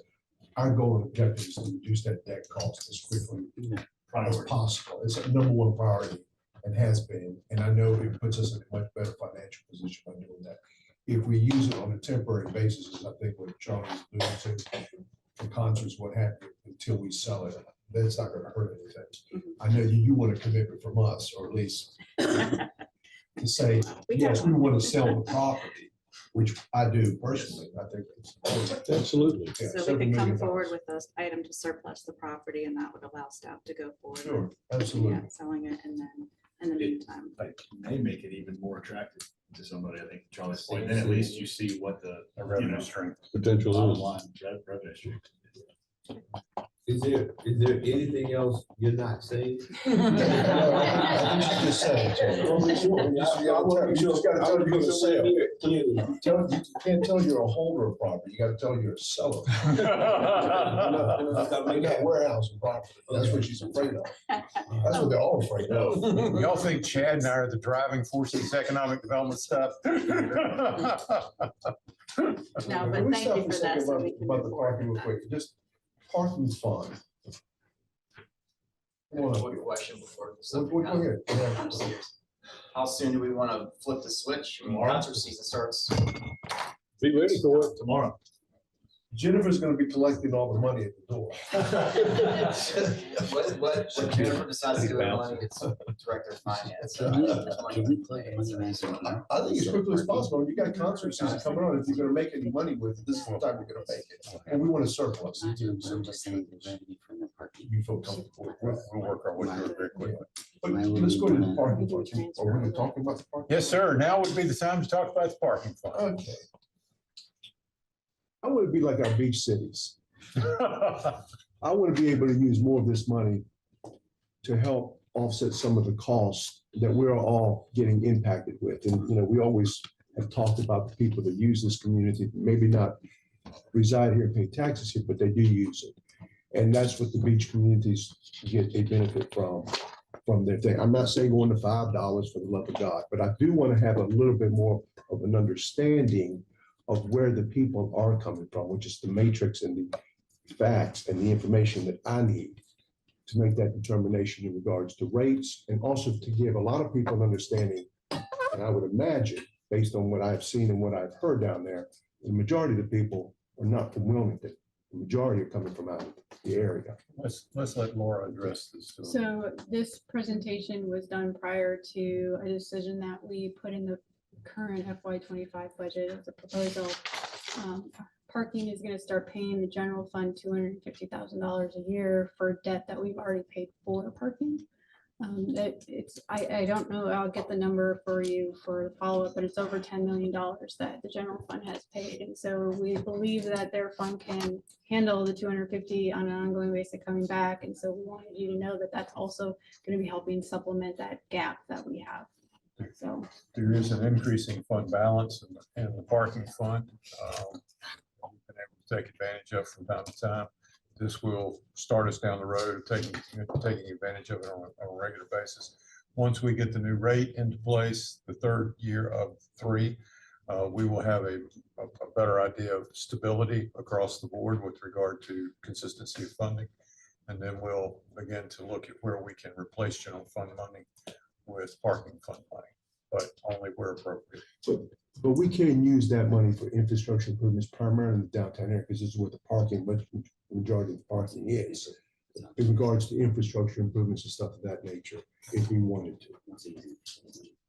I don't believe there's a state statute that says you can't use parking. So yes, you can use parking for what you want. I know these rights and beach guys and all of them are subsidizing their municipal services with that money, and I'm just. Is there a difference in them and us? No, sir. Oddly enough, when I was the manager down there back in the dark ages, there was a local statute that was passed that Wilmington got onto, which essentially said that on-street parking fund proceeds could be used for any purpose. Off-street already can, because it's a different animal. But yes, we can use it for those purposes. More is better than less. And so y'all have had a study, an ongoing study, tell me where these people are coming from, because I know we've got all the technology. Well, Pivot was supposed to be able to provide that. Yeah. Who? Pivot parking, Chance. Can you tell us where these people are coming from and who's parking in our community? Yeah, we've been with our parking contractor since July, and most recently since January, we've swapped around some technology. We've been able to pull zip codes from user data, and I would say roughly 55 to 60% of our parking users from outside of the general 4 zip codes that belong to the city of Wilmington. So over 50% regularly. We haven't even had tour season with the data we've been capturing. So I would say that number shifts even wider to at least 60-40 or higher for the non-Wilmington. Possible for us to get copies of that as like when that after you guys aggregate that data and Pivot provides you, I would assume with that data, and you put it into a report. That's valuable. That's very valuable. Yeah, we need to, I would say, give us some time to clean it up and kind of not real time. Widen our volume of data we're pulling, but yeah, it's we can provide absolutely good. It's also good data to send to the CBB and others. Is Wilmington downtown, they also are capturing some information Yeah, through their retail study, that's also being funded by parking. They're working with a analytics aggregate called Placer AI, I believe. And they're pulling cell phone hits and the same data. They pulled cell phone hits for the entirety of, I think, all of last calendar year, just for the greater downtown area. That number was pretty close, about 60-40 split of outside of Wilmington. I do want to add one asterisk, going back to what we said about Chapel Hill. We are going to have a significant number of UNCW students who are driving their parents' cars, so they will live here full time, but it's going to show that they're not from here if you track it that way. Sure. At one time, we talked about, like, when people's cars get pulled from parking, a lot of times they say it's, the city doing it. Are we gonna have some kind of signs or something that says this is city parking or? You mean on private lots? Yeah. Where they boost the car. Yeah. Yeah, on our locations, it's clear. It's branded City of Wilmington. On some of the private lots, it says this is not managed by municipality, not all of them. I don't know, that would be a zoning, I'd have to push the zoning and planning on any of those requirements. I know there's something similar in Carolina Beach with, there's a lot of challenges with a dozen of those private lots and the marketing and how they're attracting some of those users. Okay. A little bit less of an issue here, but I think we can certainly talk to planning and zoning team to see what may or may not. Wow. Thank you. And I think one further data point for you is that parking is also paying $250,000 to recycling and trash for the work that they do around the parking decks and that the users don't pay. So that's kind of like the common good, the getting rid of graffiti, pressure washing the sidewalks and the like. And so last year in FY24, we started transferring $250 for that particular reason. So right now in 25, if it's all approved, they'll have $500,000 coming out to various funds. So. Trying to take advantage of it. Yeah. Sounds like it's an improvement every day. Yes, sir, it is. We'll put extra 380 in. So Storm, are you ready to move on to stormwater? Stormwater is balanced at $13.8 million. This is an increase of 3%. The budget is balanced with a new nutrition management program for Greenfield Lake. Greenfield Lake has been impaired since 2014. They hope that this program will help with that problems. We also have the compensation holder for all of them. We have the career ladder that they are asking for an adjustment, so they could have a skill-based pay movement that's being also analyzed. And then we have a fee adjustment, which we've already talked about, of 1%, which goes from $860 to $868, and that's per month, so 8 cents more per month. We have recycling and trash. There is no fee adjustment mentioned or recommended for that. It's balanced at $12.6 million. It's a 1.4% increase. It's the natural growth that they have. They've been able to move things around and balance their budget. Some of the new things that they had to consider are the ASL implementation. So they needed just some cart inventory as well as marketing.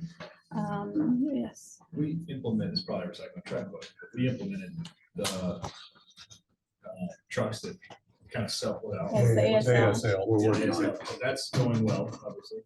No, not going well. We haven't started. yet. We're working on it. We haven't started it We yet. haven't. We have not started it yet. The trucks have been ordered. Right? Yeah. It's a little. That's got a long answer. It is. Council approved purchase of 9 trucks last January.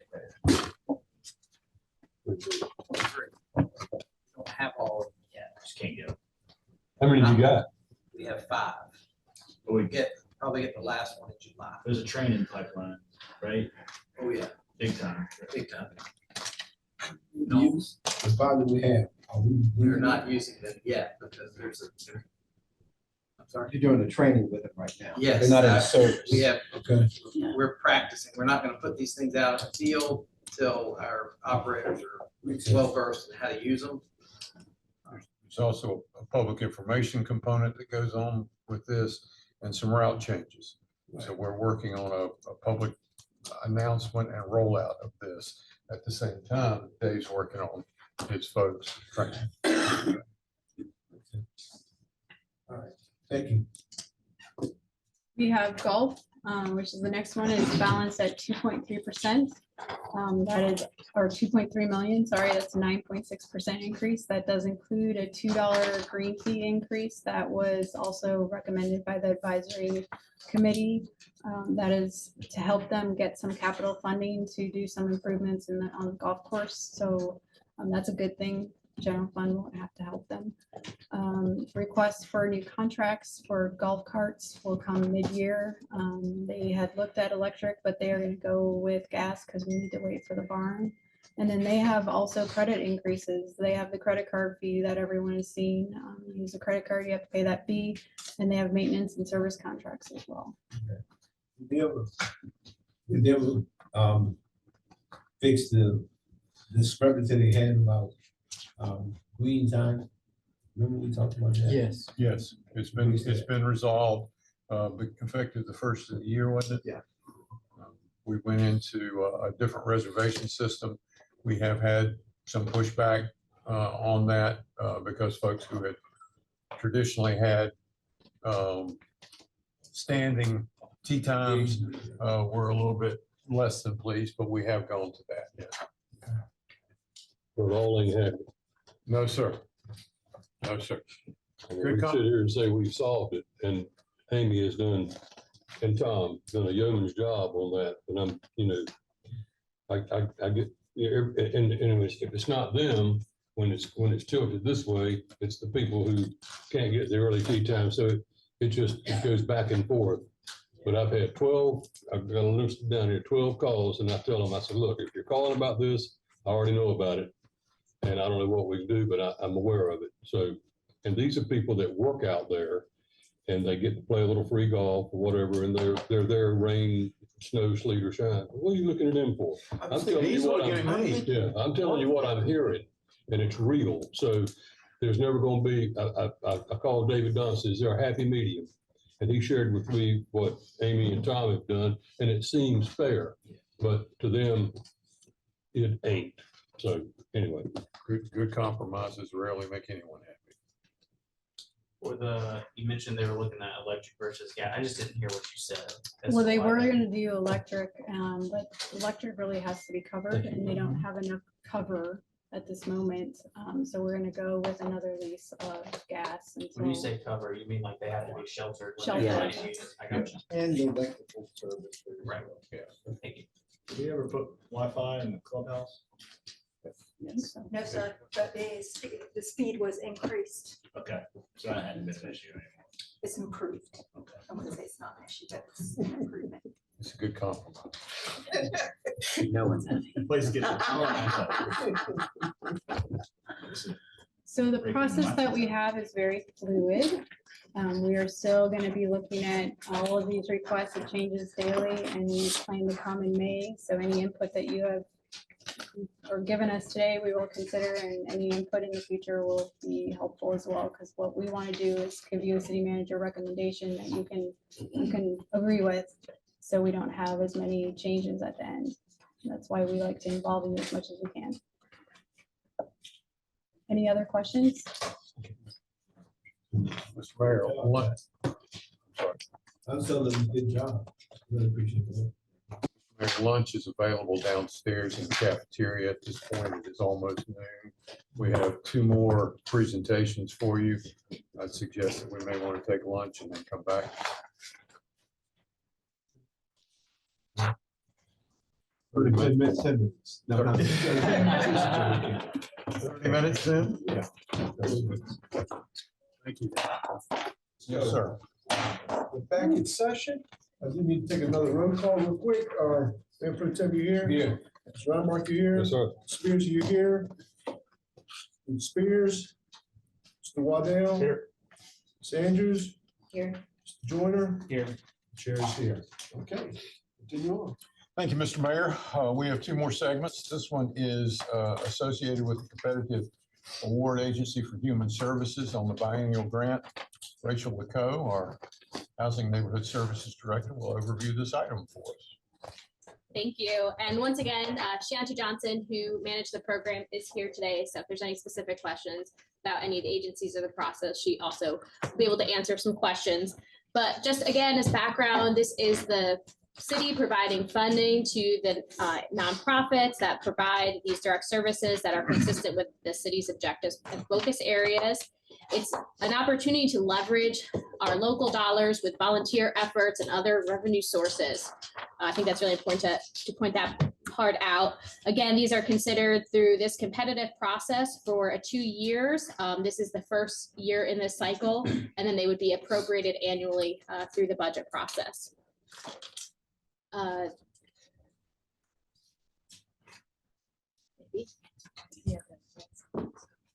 There we go.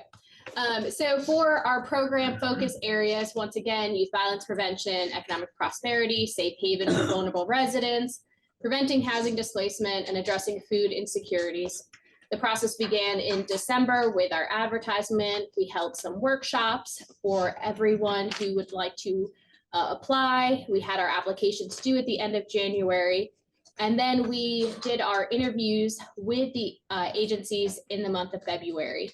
During that process, we did have some folks who would reach out to us for some technical assistance that staff was able to help throughout their process. So I just wanted to point that out as well. This year, we received a lot of requests. We had a budget of just over $700,000, but we received almost $7 million in requests. This year, there were 46 agencies. That means that there were 19 new applications, 7 new agencies. So there is an excess in request. Excess in requests, it's an excellent smart, of almost $1 million. And so we did break it down by the primary focus area on this chart. So you can see youth violence prevention still tends to be one of the largest focus areas in applications, with the smallest being that economic prosperity. But that is because a lot of those agencies have moved to that economic request. We kept it with that minimum of 1,000 per program, maximum of 50,000, with a limit of 75,000 per organization. Again, these funding, these amounts are for programs, not necessarily by organization, but there is that cap. Looking at a budget comparison over the past 3 cycles, you can see that as our budget has increased, so have the requests and number of applications, with this year being a very large in excess requests. What is interesting, though, is the average request per application remains about the same at around $36,000, $37,000 per program. So I thought that was just an interesting thing to point out. But as you heard a lot today, good compromise, right? So that's kind of what we'll talk about. The evaluation criteria is how our agencies, once they apply, how we evaluate them. As you can see, we have points awarded. That program area, that 30 points, that's where we're looking at the focus area. And as I mentioned, we saw primary focus areas, but there were sometimes agencies that may hit a few different focus areas as well. Otherwise, it's mostly about the actual organization, their capacity, their budget, and how they're going, their performance, as well as looking at past performance. And that's a key one. As I mentioned at the last work session, instead of being awarded points for being an agency that applied for a new year, we were taking away points if they were not performing well. In the last cycle, the awards were broken out by tier. So once all of the interviews and rankings are put together, they're on a spreadsheet that you have seen, and that we're able to break it off by, okay, if you scored from 136 to 141, that is the top tier. And then moving down from 131 to 135, and so on. In the last cycle, due to the number of requests and the budget, they were able to award at these percentages, 95, 75, 55, and that flat 12,000. This year, with the increase, we are proposing a slightly different percentage. The tiers, as far as the scoring, are remaining the same, but we had to reduce the actual percentage of requests down to 90, 70, and 48%, with a flat tier 4 of $12,000. In that final tier are the lower scoring programs, as well as any of the new agencies and programs. Because of the number of new programs that were included this year, it was very difficult to spread it out. And this is just a way to have them come in. It doesn't impact what they would receive next year. If they perform well, there's an opportunity for them to jump up. A great example that you'll see is the Young Scientist Academy. Last year, they were awarded just over $13,000. And a little spoiler, this year we're recommending $35,000. So there is an opportunity to get in, show what you're able to do, and then go from there. As far as a percentage of awards, you can see how it kind of got broken up into those different tiers and their point ranges, with the highest amount of awards really in that tier 2, but also a good number in that bottom tier because there's so many new programs. So starting out with tier 1, we are recommending 90% of the requests asked for these agencies listed here. And as you can see, that's a total impact of $124,000.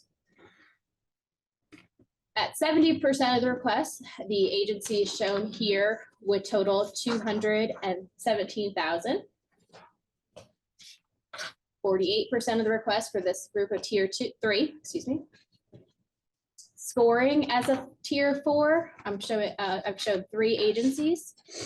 But then with the new programs, that's where you see that really large amount of tier 4 with that fixed amount of $12,000. So that was the ones have a few that we are not recommending for funding.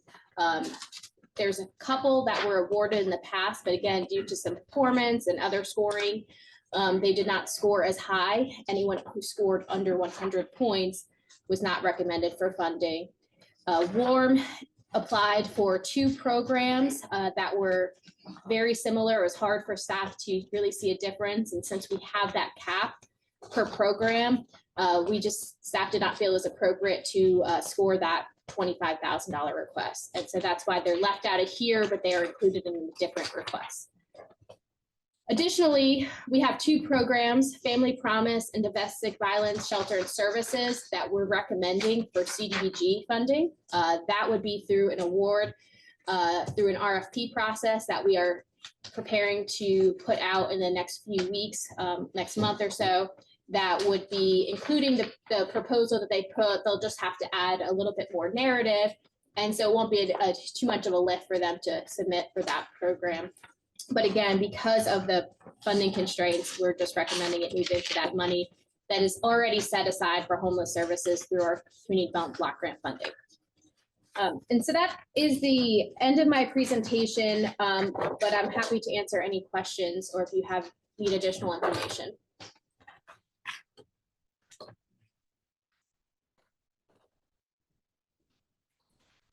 Was on the soil and G was really funded last year. They were at $12,000. Anything this year because it's for low. Yeah, so as Rachel mentioned, some of the information as far as the scoring criteria goes, it was about some past performance, which it wasn't really bad, but at the end of the day, using the rubric that we use, it does take away some points. In addition to just some missing documentation, which also affects the scoring, was also an issue. So I would say that would probably have been the bigger issue for them. I have a question about the difference between communities and schools, student support specialists, which is in tier 2, and class. What are the nature of those different programs? So the class program is the one that's a newer program that we did not fund last year. That one is specific towards people who or students who may be involved in detention or out of school suspension. And so they kind of get some different services as opposed to the student support services just for the the program, any kind of program participant overall. So it's kind of the gear, the target population is different. But they're still providing academic services. And then there's still, there's some more tailored resources for that group. Yeah. Thank you. I mean, obviously, the city doesn't have any oversight of the school system, but I am really pleased to see that we have some school intervention and some school support resources available through these programs that we're able to help with. My next question would be, the new agencies, they were just awarded the 12,000, basically because they were new, or? They scored well. Right. But yes, that was just the flat amount that was being recommended as a new agency. So like, for example, I just pick one, like, Brooklyn Arts Music Design, they scored a 134, which is really a pretty good score. They didn't get more than what they asked for because they're a new program, testing. Yeah, if we funded all of the new programs in with the total ranking, it would be a budget impact of about $70,000. So it was a significant amount. So that's basically, these are all the other programs that we not. This one here, yes. Okay. At what point is an audit triggered? I know some are too small to have refunds or the resource to do it. Do we get any audits from any of these folks? So any agency that receives $25,000 or more, then they are required to do an audit. Anybody that receives less than that, they can just do a financial review, and that could even include someone on their staff that has the credentials to do that. Good. Thank you. Maybe the policy, if I remember correctly, requires new agencies, the program is set up that the first-time fundees get a flat amount. And so even if you scored well, that was preset, and that's been our history, if I'm not mistaken. Yeah. I had a question. Go ahead, Kevin. So I just saw, can you go back a slide to the slide where Coastal Horizons was at the top of that list, and they requested $35,000. We recommend $12,000. Cool, but when they submit a request to us for funding, do they also include how much money they get from other agencies, from other government bodies? Yes, we look at that as part of the budget, where we fit in. We don't like to be 100% of the funding. That's one of the scoring of what is our percentage. We want to be less than 35% of any program or budget. So a lot of these other agencies are receiving additional federal, local funding. And so that's what we ask for in the budget. So we do see that for the programs that we're doing because we are so program specific. But they get a pretty significant amount of money, right? In general, yes, they're very grants driven for a lot of their programs. Okay, cool. Thank you.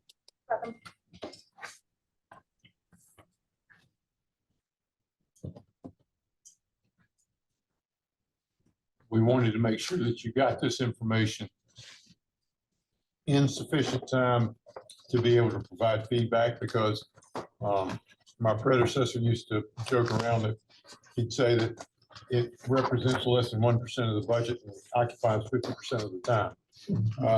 But it is a very competitive situation, and one in which you will have a great interest in terms of folks that you know or come across in the community.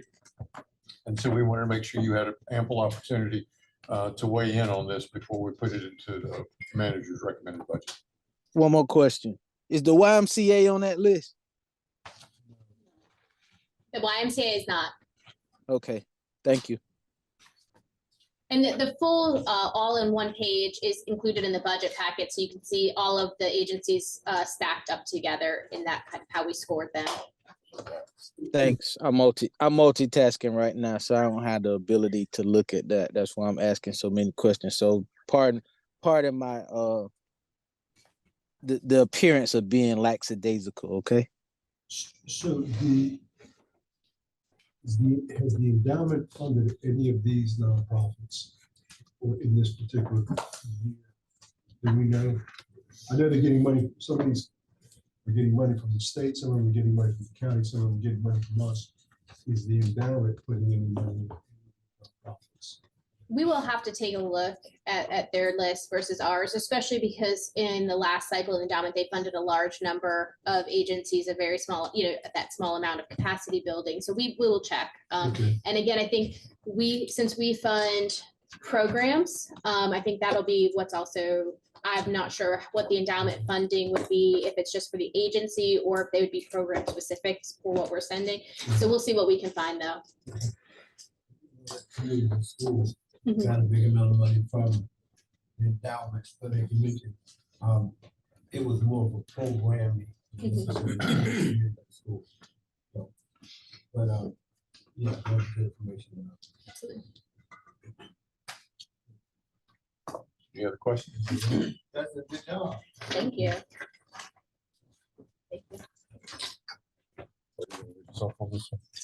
Sure.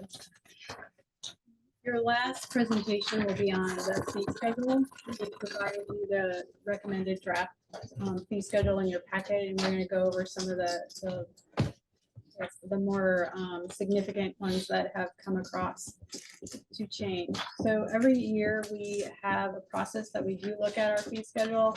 We look at various variables for changes. Some of those include like equitable service costs. And what I mean by that is, we have services that are for the entire community down to individuals, and are the fees that we're charging reasonable for what we're doing? Is there a balance between the impacts to our customers and those people who are actually paying the fee? And that one, you'll have an example in the future slides, being that if you close a street, is there an incentive? Does the city provide a fee that incentivizes those people to go as fast as possible, that construction? So the least impact is being felt by the residents. We also look at just changing some names or rephrasing things because we learned what we put in might be confusing. And so lessons learned, we come back and we change things. The first ones we're going to go through are the general fund ones. Utility cuts is the first one that I would like to mention. Right now, we charge a flat fee. This is for Cape Fear, Duke Energy, Piedmont. They come in and they want to fix their facility under our asphalt. They do a cut. We charge them $250 or $225, regardless of the size of that cut. And about the amount of money we get in is $36,000 a year. Our in-house staff have to go out and fix those areas, and it costs around $200,000 to fix all of those. So there's an imbalance there. And so Dave Mays has suggested and did some analysis, and he's suggesting and proposing that instead of just a flat fee for regardless, we do $85 or $89 per square yard. And that gets us to that 100% or around 190 of what is being charged or costs of us fixing them. And so we'd like to do that and move forward with that. Dave, did I miss anything on that? Planning has just a couple things that they're suggesting. We want to recommend removing the concept fee for $100 that was charged at the technical review committee. That's no longer done at the technical review committee. It's done at the pre-TRC, and so we just don't have a charge for that. So that's just removing it. The biggest one that they have is they're suggesting handling the adjacent property owners' notices. And right now they have the applicants come in and give them stamped envelopes, and they have to the planning people mail them out. They want to do that entire process because it's going to streamline the process for both the applicant and the city staff. I'm sorry, you said they want to transfer it back over to the city? Yeah. Yes. So there'll be revenue as well as some expenditure. To hear that. That's a pain in the neck. So the mailing notice will be 85 cents for that process. If some developer wanted to do that themselves, They can. right? Okay. But they typically opt not to. I was you know, my understanding is they usually come to us for the list anyway, isn't that correct? Part of the problem is there statutory guidelines about who gets notified. Sometimes what they get is not accurate, so they have to redo it anyway, or add or supplement. So what planning staff was saying is just easier. We give you the number times 0.85, you pay us that amount, and we make sure everything's covered, everybody's notified accordingly. That's the slickest way in the world, I think, to do that. But if somebody was like, well, we want to do it They can. myself. Okay, But invariably, you'd miss one person. for sure. And it would screw the whole thing It would up. not be wise, but I could just see somebody. It's like representing yourself in court. Exactly. Good luck. And there's just the examples that I provide you up here, are just some wordsmithing. We are changing, mobile home park to manufactured home park, future land use plan amendment to comprehensive plan amendment, so various things like that. And now I'm gonna turn it over to Chad McEwen to talk about the Skyline Center. Thank you, Laura. There's some there's some fee changes or fee additions that we would like you to consider related to Skyline Center, predominantly related to the conference space. What we're finding is there's several things going on. First, regarding tenant users, the space that we are seeing interest in and having executed leases on are smaller users, not the entire or half floor scenarios that if those were the type of users, we would feel more apt and able to provide some gratis use of that space downstairs in certain intervals, maybe quarterly, twice a year, or annual use. So what we'd like to do is have a fee structure in place for those tenants, because the smaller tenants are going to want to use that space. Have a fee structure in place so they can rent the space, and we can recoup some of the cost related to setting up and managing that area. We're also experiencing a significant amount of external interest in leasing those spaces downstairs. We're trying not to compete. We've been very cognizant of not competing with private venues, and particularly given proximity in downtown, the convention center. This fee schedule that's in your packet is not competitive or supplemented in the context of what the convention center charges. Also, finally, from a dollars and cents standpoint, this is designed to help us generate revenues and recoup some of the operating costs related to owning and operating the business or the building. The fee structure up here, it lays out what we would charge, the areas that would be available for lease, and the circumstances where after hours attendance or specialized AV personnel would be available for a fee for certain events. If you look, the square footage is broken down in two different distinctions: 700 square feet versus the 980. There's 4 rooms that are 700 square feet, and then 4 rooms that are 980. The rooms are not exactly split in the middle in terms of their square footage. So 8 total rooms are available. And then obviously the various descriptions there that are other areas that would be available for lease. One thing to note is that we are getting increasing requests for this. Some are government related or semi-public entities, others are private. I think the goal here is, as the facility becomes more popular in terms of use, that we are eventually going to have to assign staff to this. That we've got 3 or 4 person staff, I think, working the building right now. And it takes a good deal to keep up with what we've got going on. If this becomes popular enough, it may become an enterprise type of fund where folks have to pay to be able to get the AV set up, make sure the room's cleaned up afterwards, make sure it's cleaned up before, make sure the partitions are in the right place, those types of things. And so we may have to go to a fee type enterprise type system. Make sure it pays. Yes, sir. We have had people who bluntly have called and said, and I've asked a couple that have called me directly, While we're not set up yet, we don't have the infrastructure, we don't have fee schedule, we don't have rules in place. It's been a couple months ago. And some were bluntly honest that they were calling because they felt like they could get the city space for free as opposed to renting space at the convention center.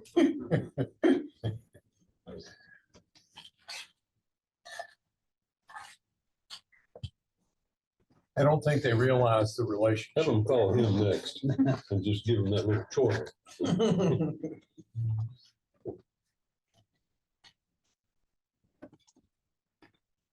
Any questions? Very unreasonable. I think they're a lot less expensive than. Well, and when I say they're comparable to the convention center, Tony mentioned about the infrastructure.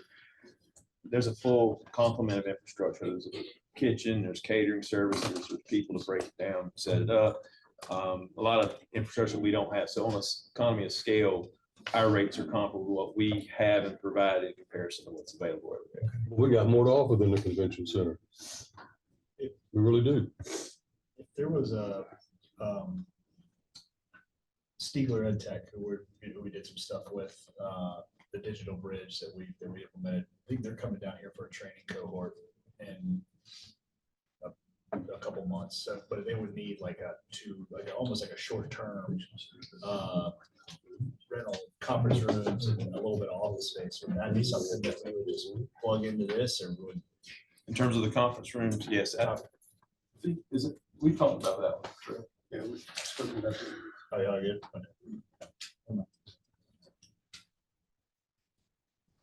Any other questions? One of the things that we want to talk about a little bit is right-of-way permit fees. And so I'm going to turn it over to Dave Cowell and let him begin to walk us through this and see if we can get you a little more educated on this. Dave? Good afternoon. I have Brett Russell here, our construction manager in engineering. He did the hard work on this, so he's here to answer questions. Mayor had mentioned our resourcing, so I'm going to take one little rabbit trail and say, Mike Naklicki's here. I would just want to thank city managers and city council for the support that we've gotten. In the past year, we've stood up the project management division fully staffed, so they are firing on all cylinders now. So thank you for that. So the engineering department is recommending a 4-year phased update to the right-of-way permit fees.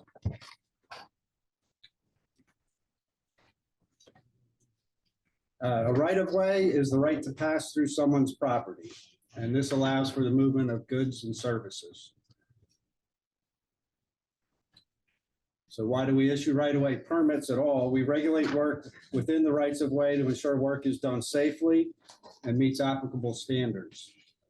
Proper construction and repair minimize the city's future maintenance costs, and the installation of new infrastructure needs to be well planned. Oh yes, you can see on Gray Street, right-of-ways got exciting this past month. So. Especially those people who were standing in the way at the time. Fortunately, nobody was hurt. So, we have a need for modernization of our permits. We currently have no duration-based right-of-way permit fees. So there's no difference between a 1-day permit or a 1-year permit. And the business owners behind the construction fences, they will tell you that there is a real value to public use of the right-of-way and access to their properties. And the recommended changes encourage permittees to minimize their footprints and shorten the duration of their disruptions. We did benchmarking in several cities, and we now make a distinction between the impacts of closing a local subdivision road or closing a road in the downtown central business district. We've got a few examples of long-term permits that you may recognize. This is the scaffolding at the Murchison building. This is the sidewalk closure at Project Grace. And this is the road closure for Park Avenue at the flats at Hanover. And that is cleared off now. And Dave Mays' group is getting ready to go in and in a agreement with the developer to repave that road. So that'll be back in shape shortly. So we're recommending a 4-year phased implementation for the new temporary closure fees. And we're also proposing to simplify the categories for the application fees. Considerations that we put into the mix, the phasing will gradually increase the duration-based fees to allow the development community to adjust to the changes. And I'll just note that the city already has duration-based fees for events and on-street parking closures. It's not a brand-new concept to the city of Wilmington.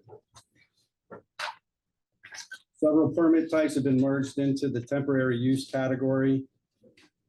And the increases in the utility, driveway, and house moving fees are based on benchmarking and actual staff time for administering those permits. These are the new duration-based fees. Only about 15 to 20% of the permits exceed a 5-day duration. Daily fees for the full road closures begin on the first day, and the other closures begin after the 5th day. First year fees are 25% of the final fees. Second year fees are 50% of the final fees. And likewise, the third year fees are 75% of the final fees. And these are the final fiscal year 28 fees. And these are the new duration-based fees. And I'll be happy to answer any questions.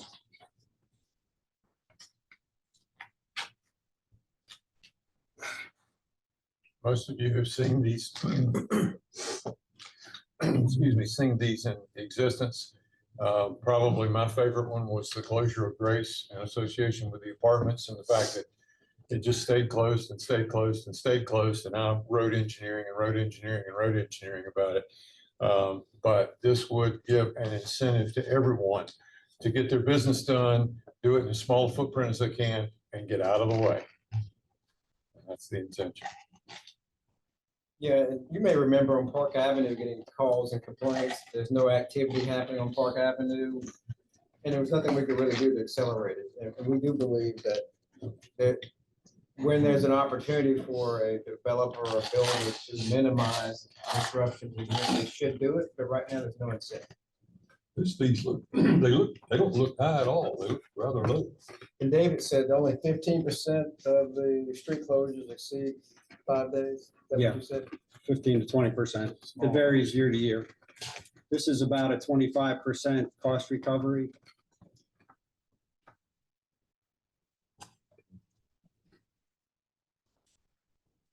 There is the consideration that we want people to come to us for driveway permits. And, we do have a double fee proposed in the budget this year for people that decide that they want to ask forgiveness rather than permission. So we're trying to incentivize people getting the permits and getting with the program. It might be more. Okay. Kind of like building permits. Are there questions for Dave? Thanks, Dave. Thank you. Must have been very clear. I'm going to go over briefly the enterprise funds, but you've heard them all, so I'll go quickly. We have stormwater that is going to be increasing 1%. That's 8 cents monthly from $8.60 to $8.68, and it does fall within that financial model that we've talked about.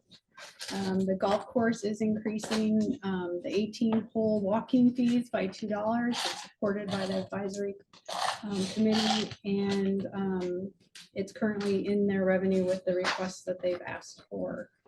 And then recycling and trash, we don't have any recommendations for that. I just wanted to point that out. And now parking, Chance will provide you with the third year of a 3-year plan if you don't have any questions about those other funds.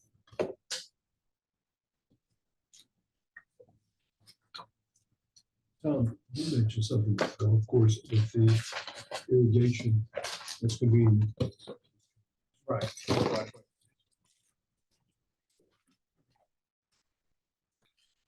Good afternoon, everyone. Mr. Mayor, would you like to give? this No, presentation? no. Making sure. I'm a parking hall. All right, so making sure. In the clear. I think some of my presentation was kind of covered before lunch, but we'll kind of rehash some of it and dig in here. The recommendations with the FY25 budget cycle is year 3 of our 3-year incremental recommendation. Came to you and leading into FY23 with year 1 and a 3-year kind of smaller incremental parking fee recommendation.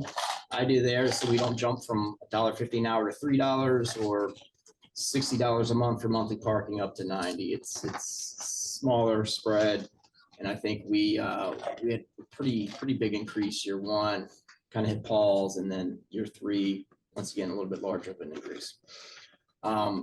All 3 years, including the current recommendation, have been supported by the Downtown Parking Advisory Committee. And council has adopted the previous FY23 and FY24 recommendations. Some of our benchmark comparisons that we use, similar to what you've seen in some of the previous slides today: Asheville, Charlotte, Charleston, Durham, Savannah, and some of our neighboring beach communities. How do we compare to some of these benchmarks currently? We still have the first 30 minutes free. The only 2 that we have in our benchmarks that have 30 minutes or an hour free are Asheville and Greensboro. Everyone else, the first hour average across the board is $2.43 for that first hour parking. That's parking decks, parking lots. Max daily rate average is $21.18 for that 24-hour max. Our max rate at Market and Second right now is 12, and I think River Place is at 14. So nearly $10 daily max variance there. And our monthly fees, how do they compare? The average monthly fee, which is your contract parking, business owner, worker, monthly credentialed parking, on average, our benchmarks are $130.63 per month. We are $55.63 per month below those benchmarks on average. On street, how do we compare? In the 8 years I've been here, this is the first time I've seen an even or positive comparison.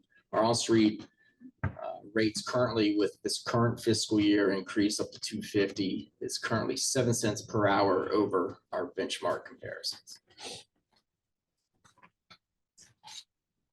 So year 3 highlights, and none of these recommendations have changed from year 1. They're staying steady. You know, we're still below our benchmarks on a lot of these fee structures. We still want to keep them smaller, incremental, make them affordable, and make them absorbable by those users. Market and Second Street parking decks, actually a on-street increase would be 50 cents per hour from $2.50 up to $3 per hour to park in a meter on street. Market and Second Street parking decks, the 30-minute grace period does not get touched. That remains 0. And our first hour up to 1 hour parking at both these parking decks does not get touched. That remains $1 for the first hour. We still want to make it fully affordable for those folks coming downtown, quick in and out, $1, they're out the door. And that 30-minute grace period, we had originally recommended that be taken away year 1. I think Councilman Spears had recommended we keep at least 30 minutes. Council supported that.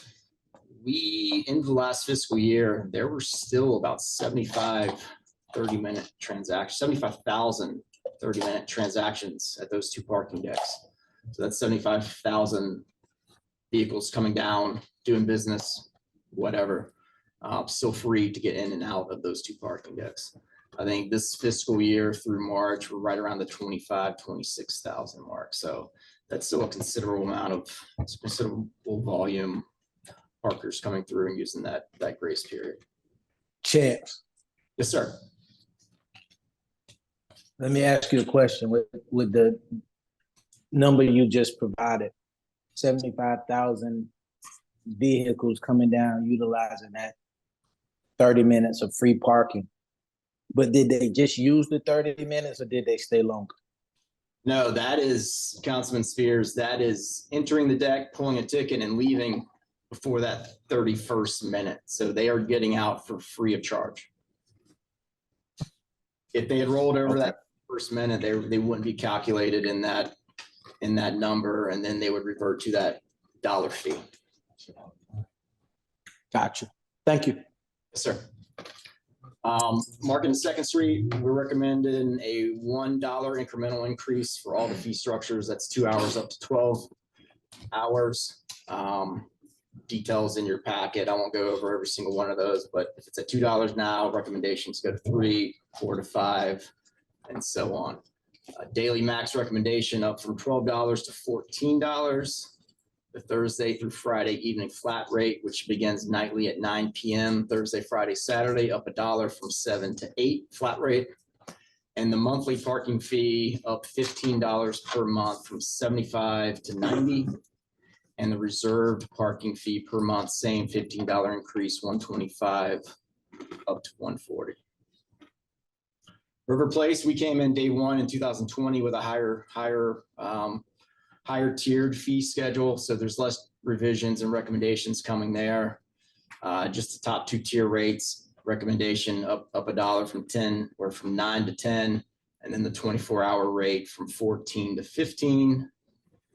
And the parking lot's similar. It's $1 per hour increment from $2 up.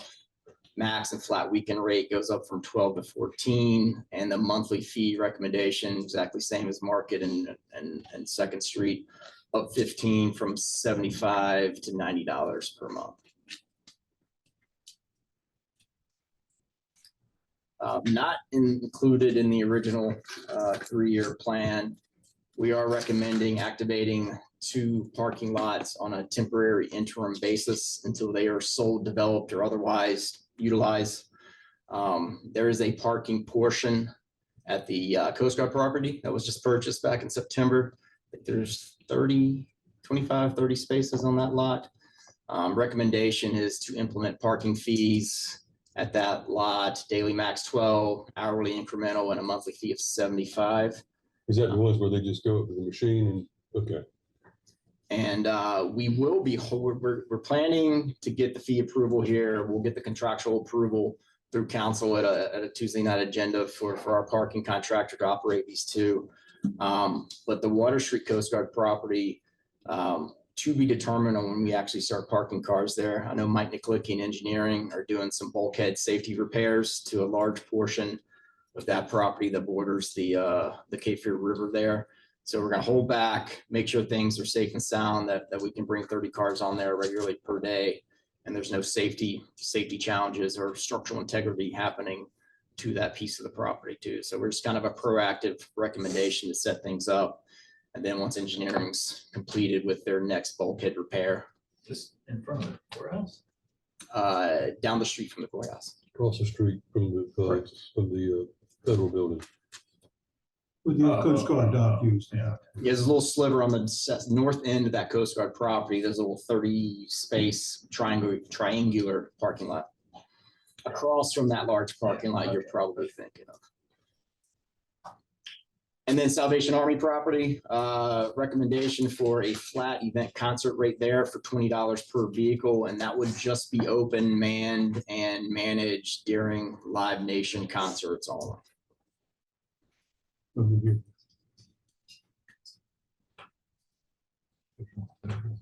you got a third one today. And there's a potential third one as I refer over my left shoulder to make sure I'm speaking accurately. Yeah, we're round table, right? And just a note, yes, sir.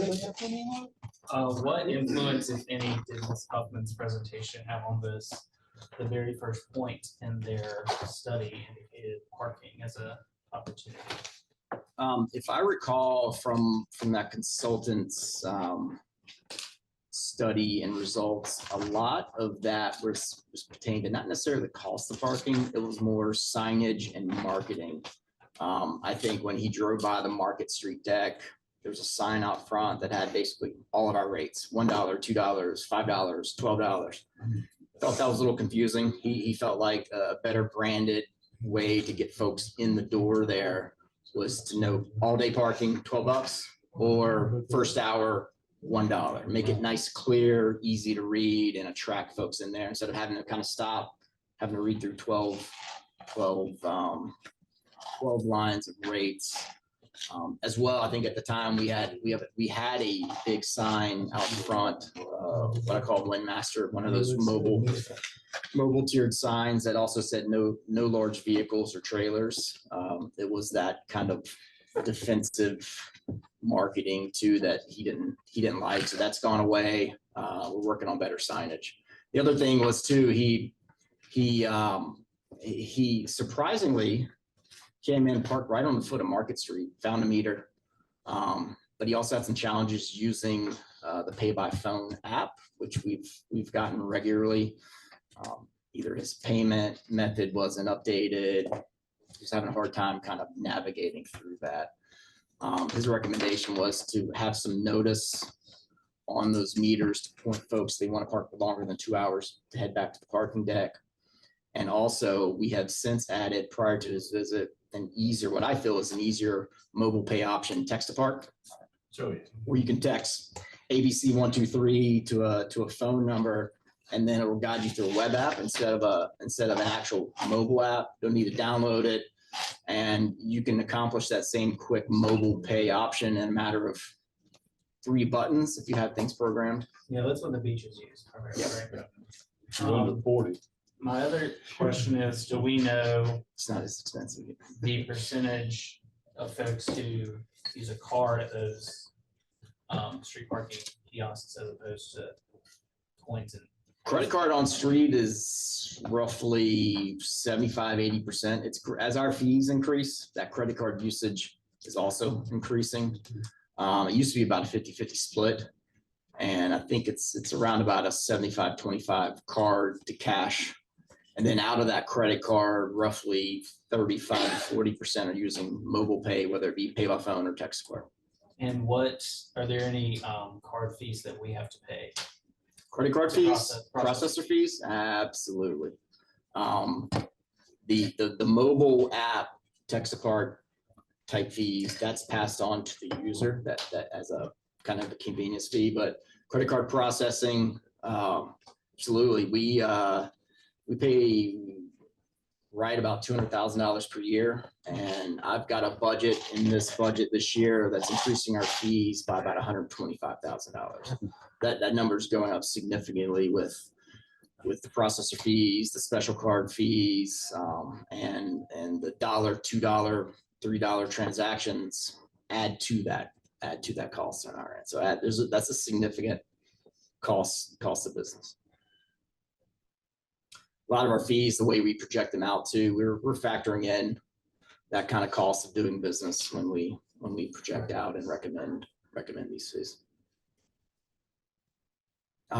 Another point to note, DPAC recommended that with the exception of the new parking lot fees and some minor fees, we're recommending across the street, the Skyline, that these new recommendations for year 3 have a start date of January 1st, 2025. They wanted us to get past summer season, get past holiday season, and start January 1st or January 2nd, 2025. And that's been our previous MO. We did August 1st the last 2 years, but prior to that, it had always been cycling and starting on January 2nd of that following year.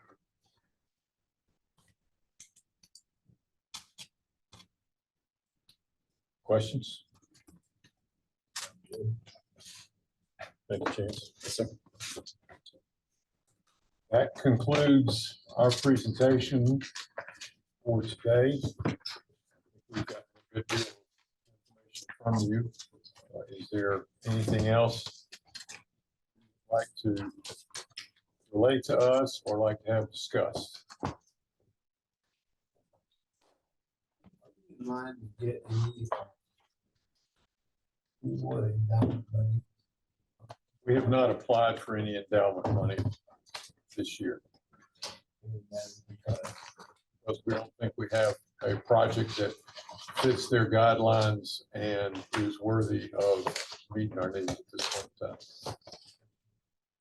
With the new gambling stuff. Is there anything?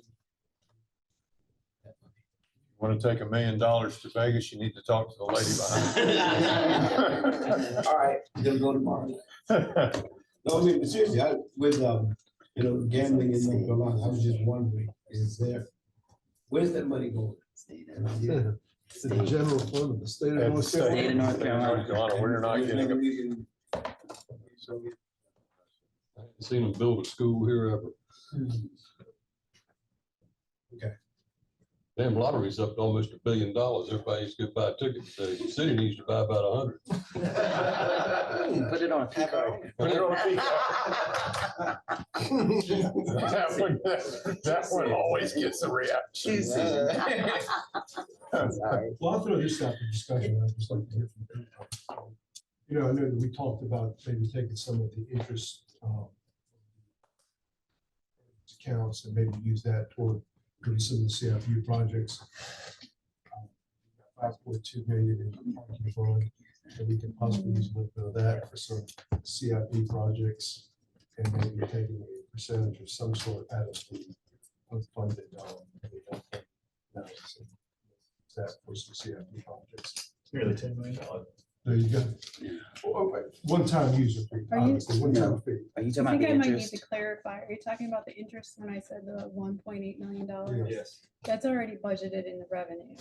For one time expense. In the If- general fund. I would say that you would use that before you go to fund balance, because that will not stay at that amount. you So already I'm did use that. misremembering. But It's we've already in but there. we've already used, so, Yes. yeah, we've already, so if you use that for something else, it creates a bigger gap in the general fund, because we've already used it to program. Well, come on.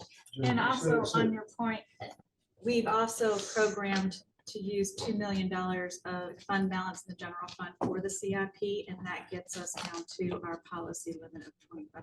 So that is taking from the general fund balance. We've already built that in to transfer over to the debt service fund to help cover the CIP and help bring that tax rate down. That was already planned when we brought the 2.5 cent tax increase to you. Sounded like such a good idea. Well, let's go back to the parking fund, 5.2 million, and I know that we maybe, who knows what might happen with parking, but I know we've increased our parking capacity because of the purchase of this right here. We've got the surface parking lot here, and maybe using a portion of that for some CIP, but I would use that CIP or anything to do with that CIP. I would just predominate in the downtown area because it is impacted downtown because it's parking. Where our parking fund generally. We'll evaluate that. Please evaluate that. Give us some.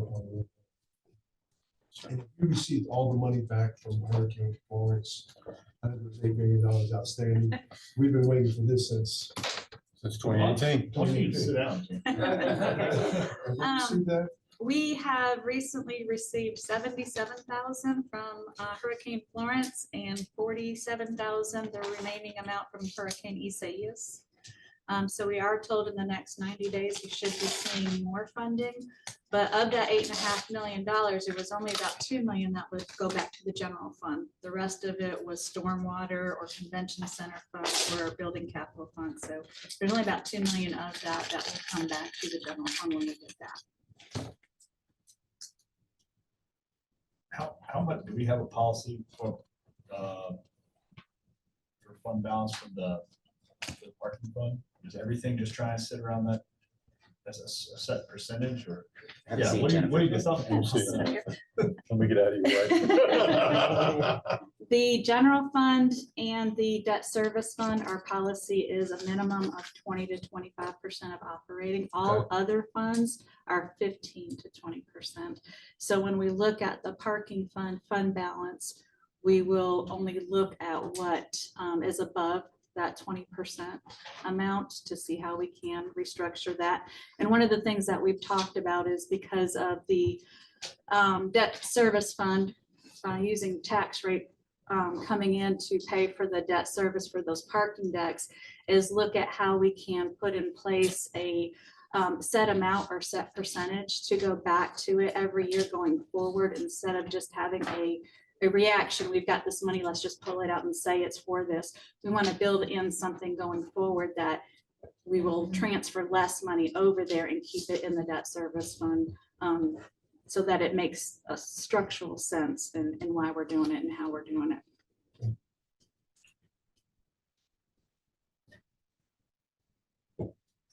Thank God for the finance people, I swear. Well, you're only gonna be able to thank God for this one till about January of next year. Winding down. Any other questions, comments, discussion items? Well, I want to thank you for your time. I know it's valuable and I know it's a lot of information truncated into a very short period of time, but we appreciate sharing it with you and the feedback that you've provided. We'll be bringing you a budget forward at your first meeting in May. Thank you. Thank you. Thank you, everybody.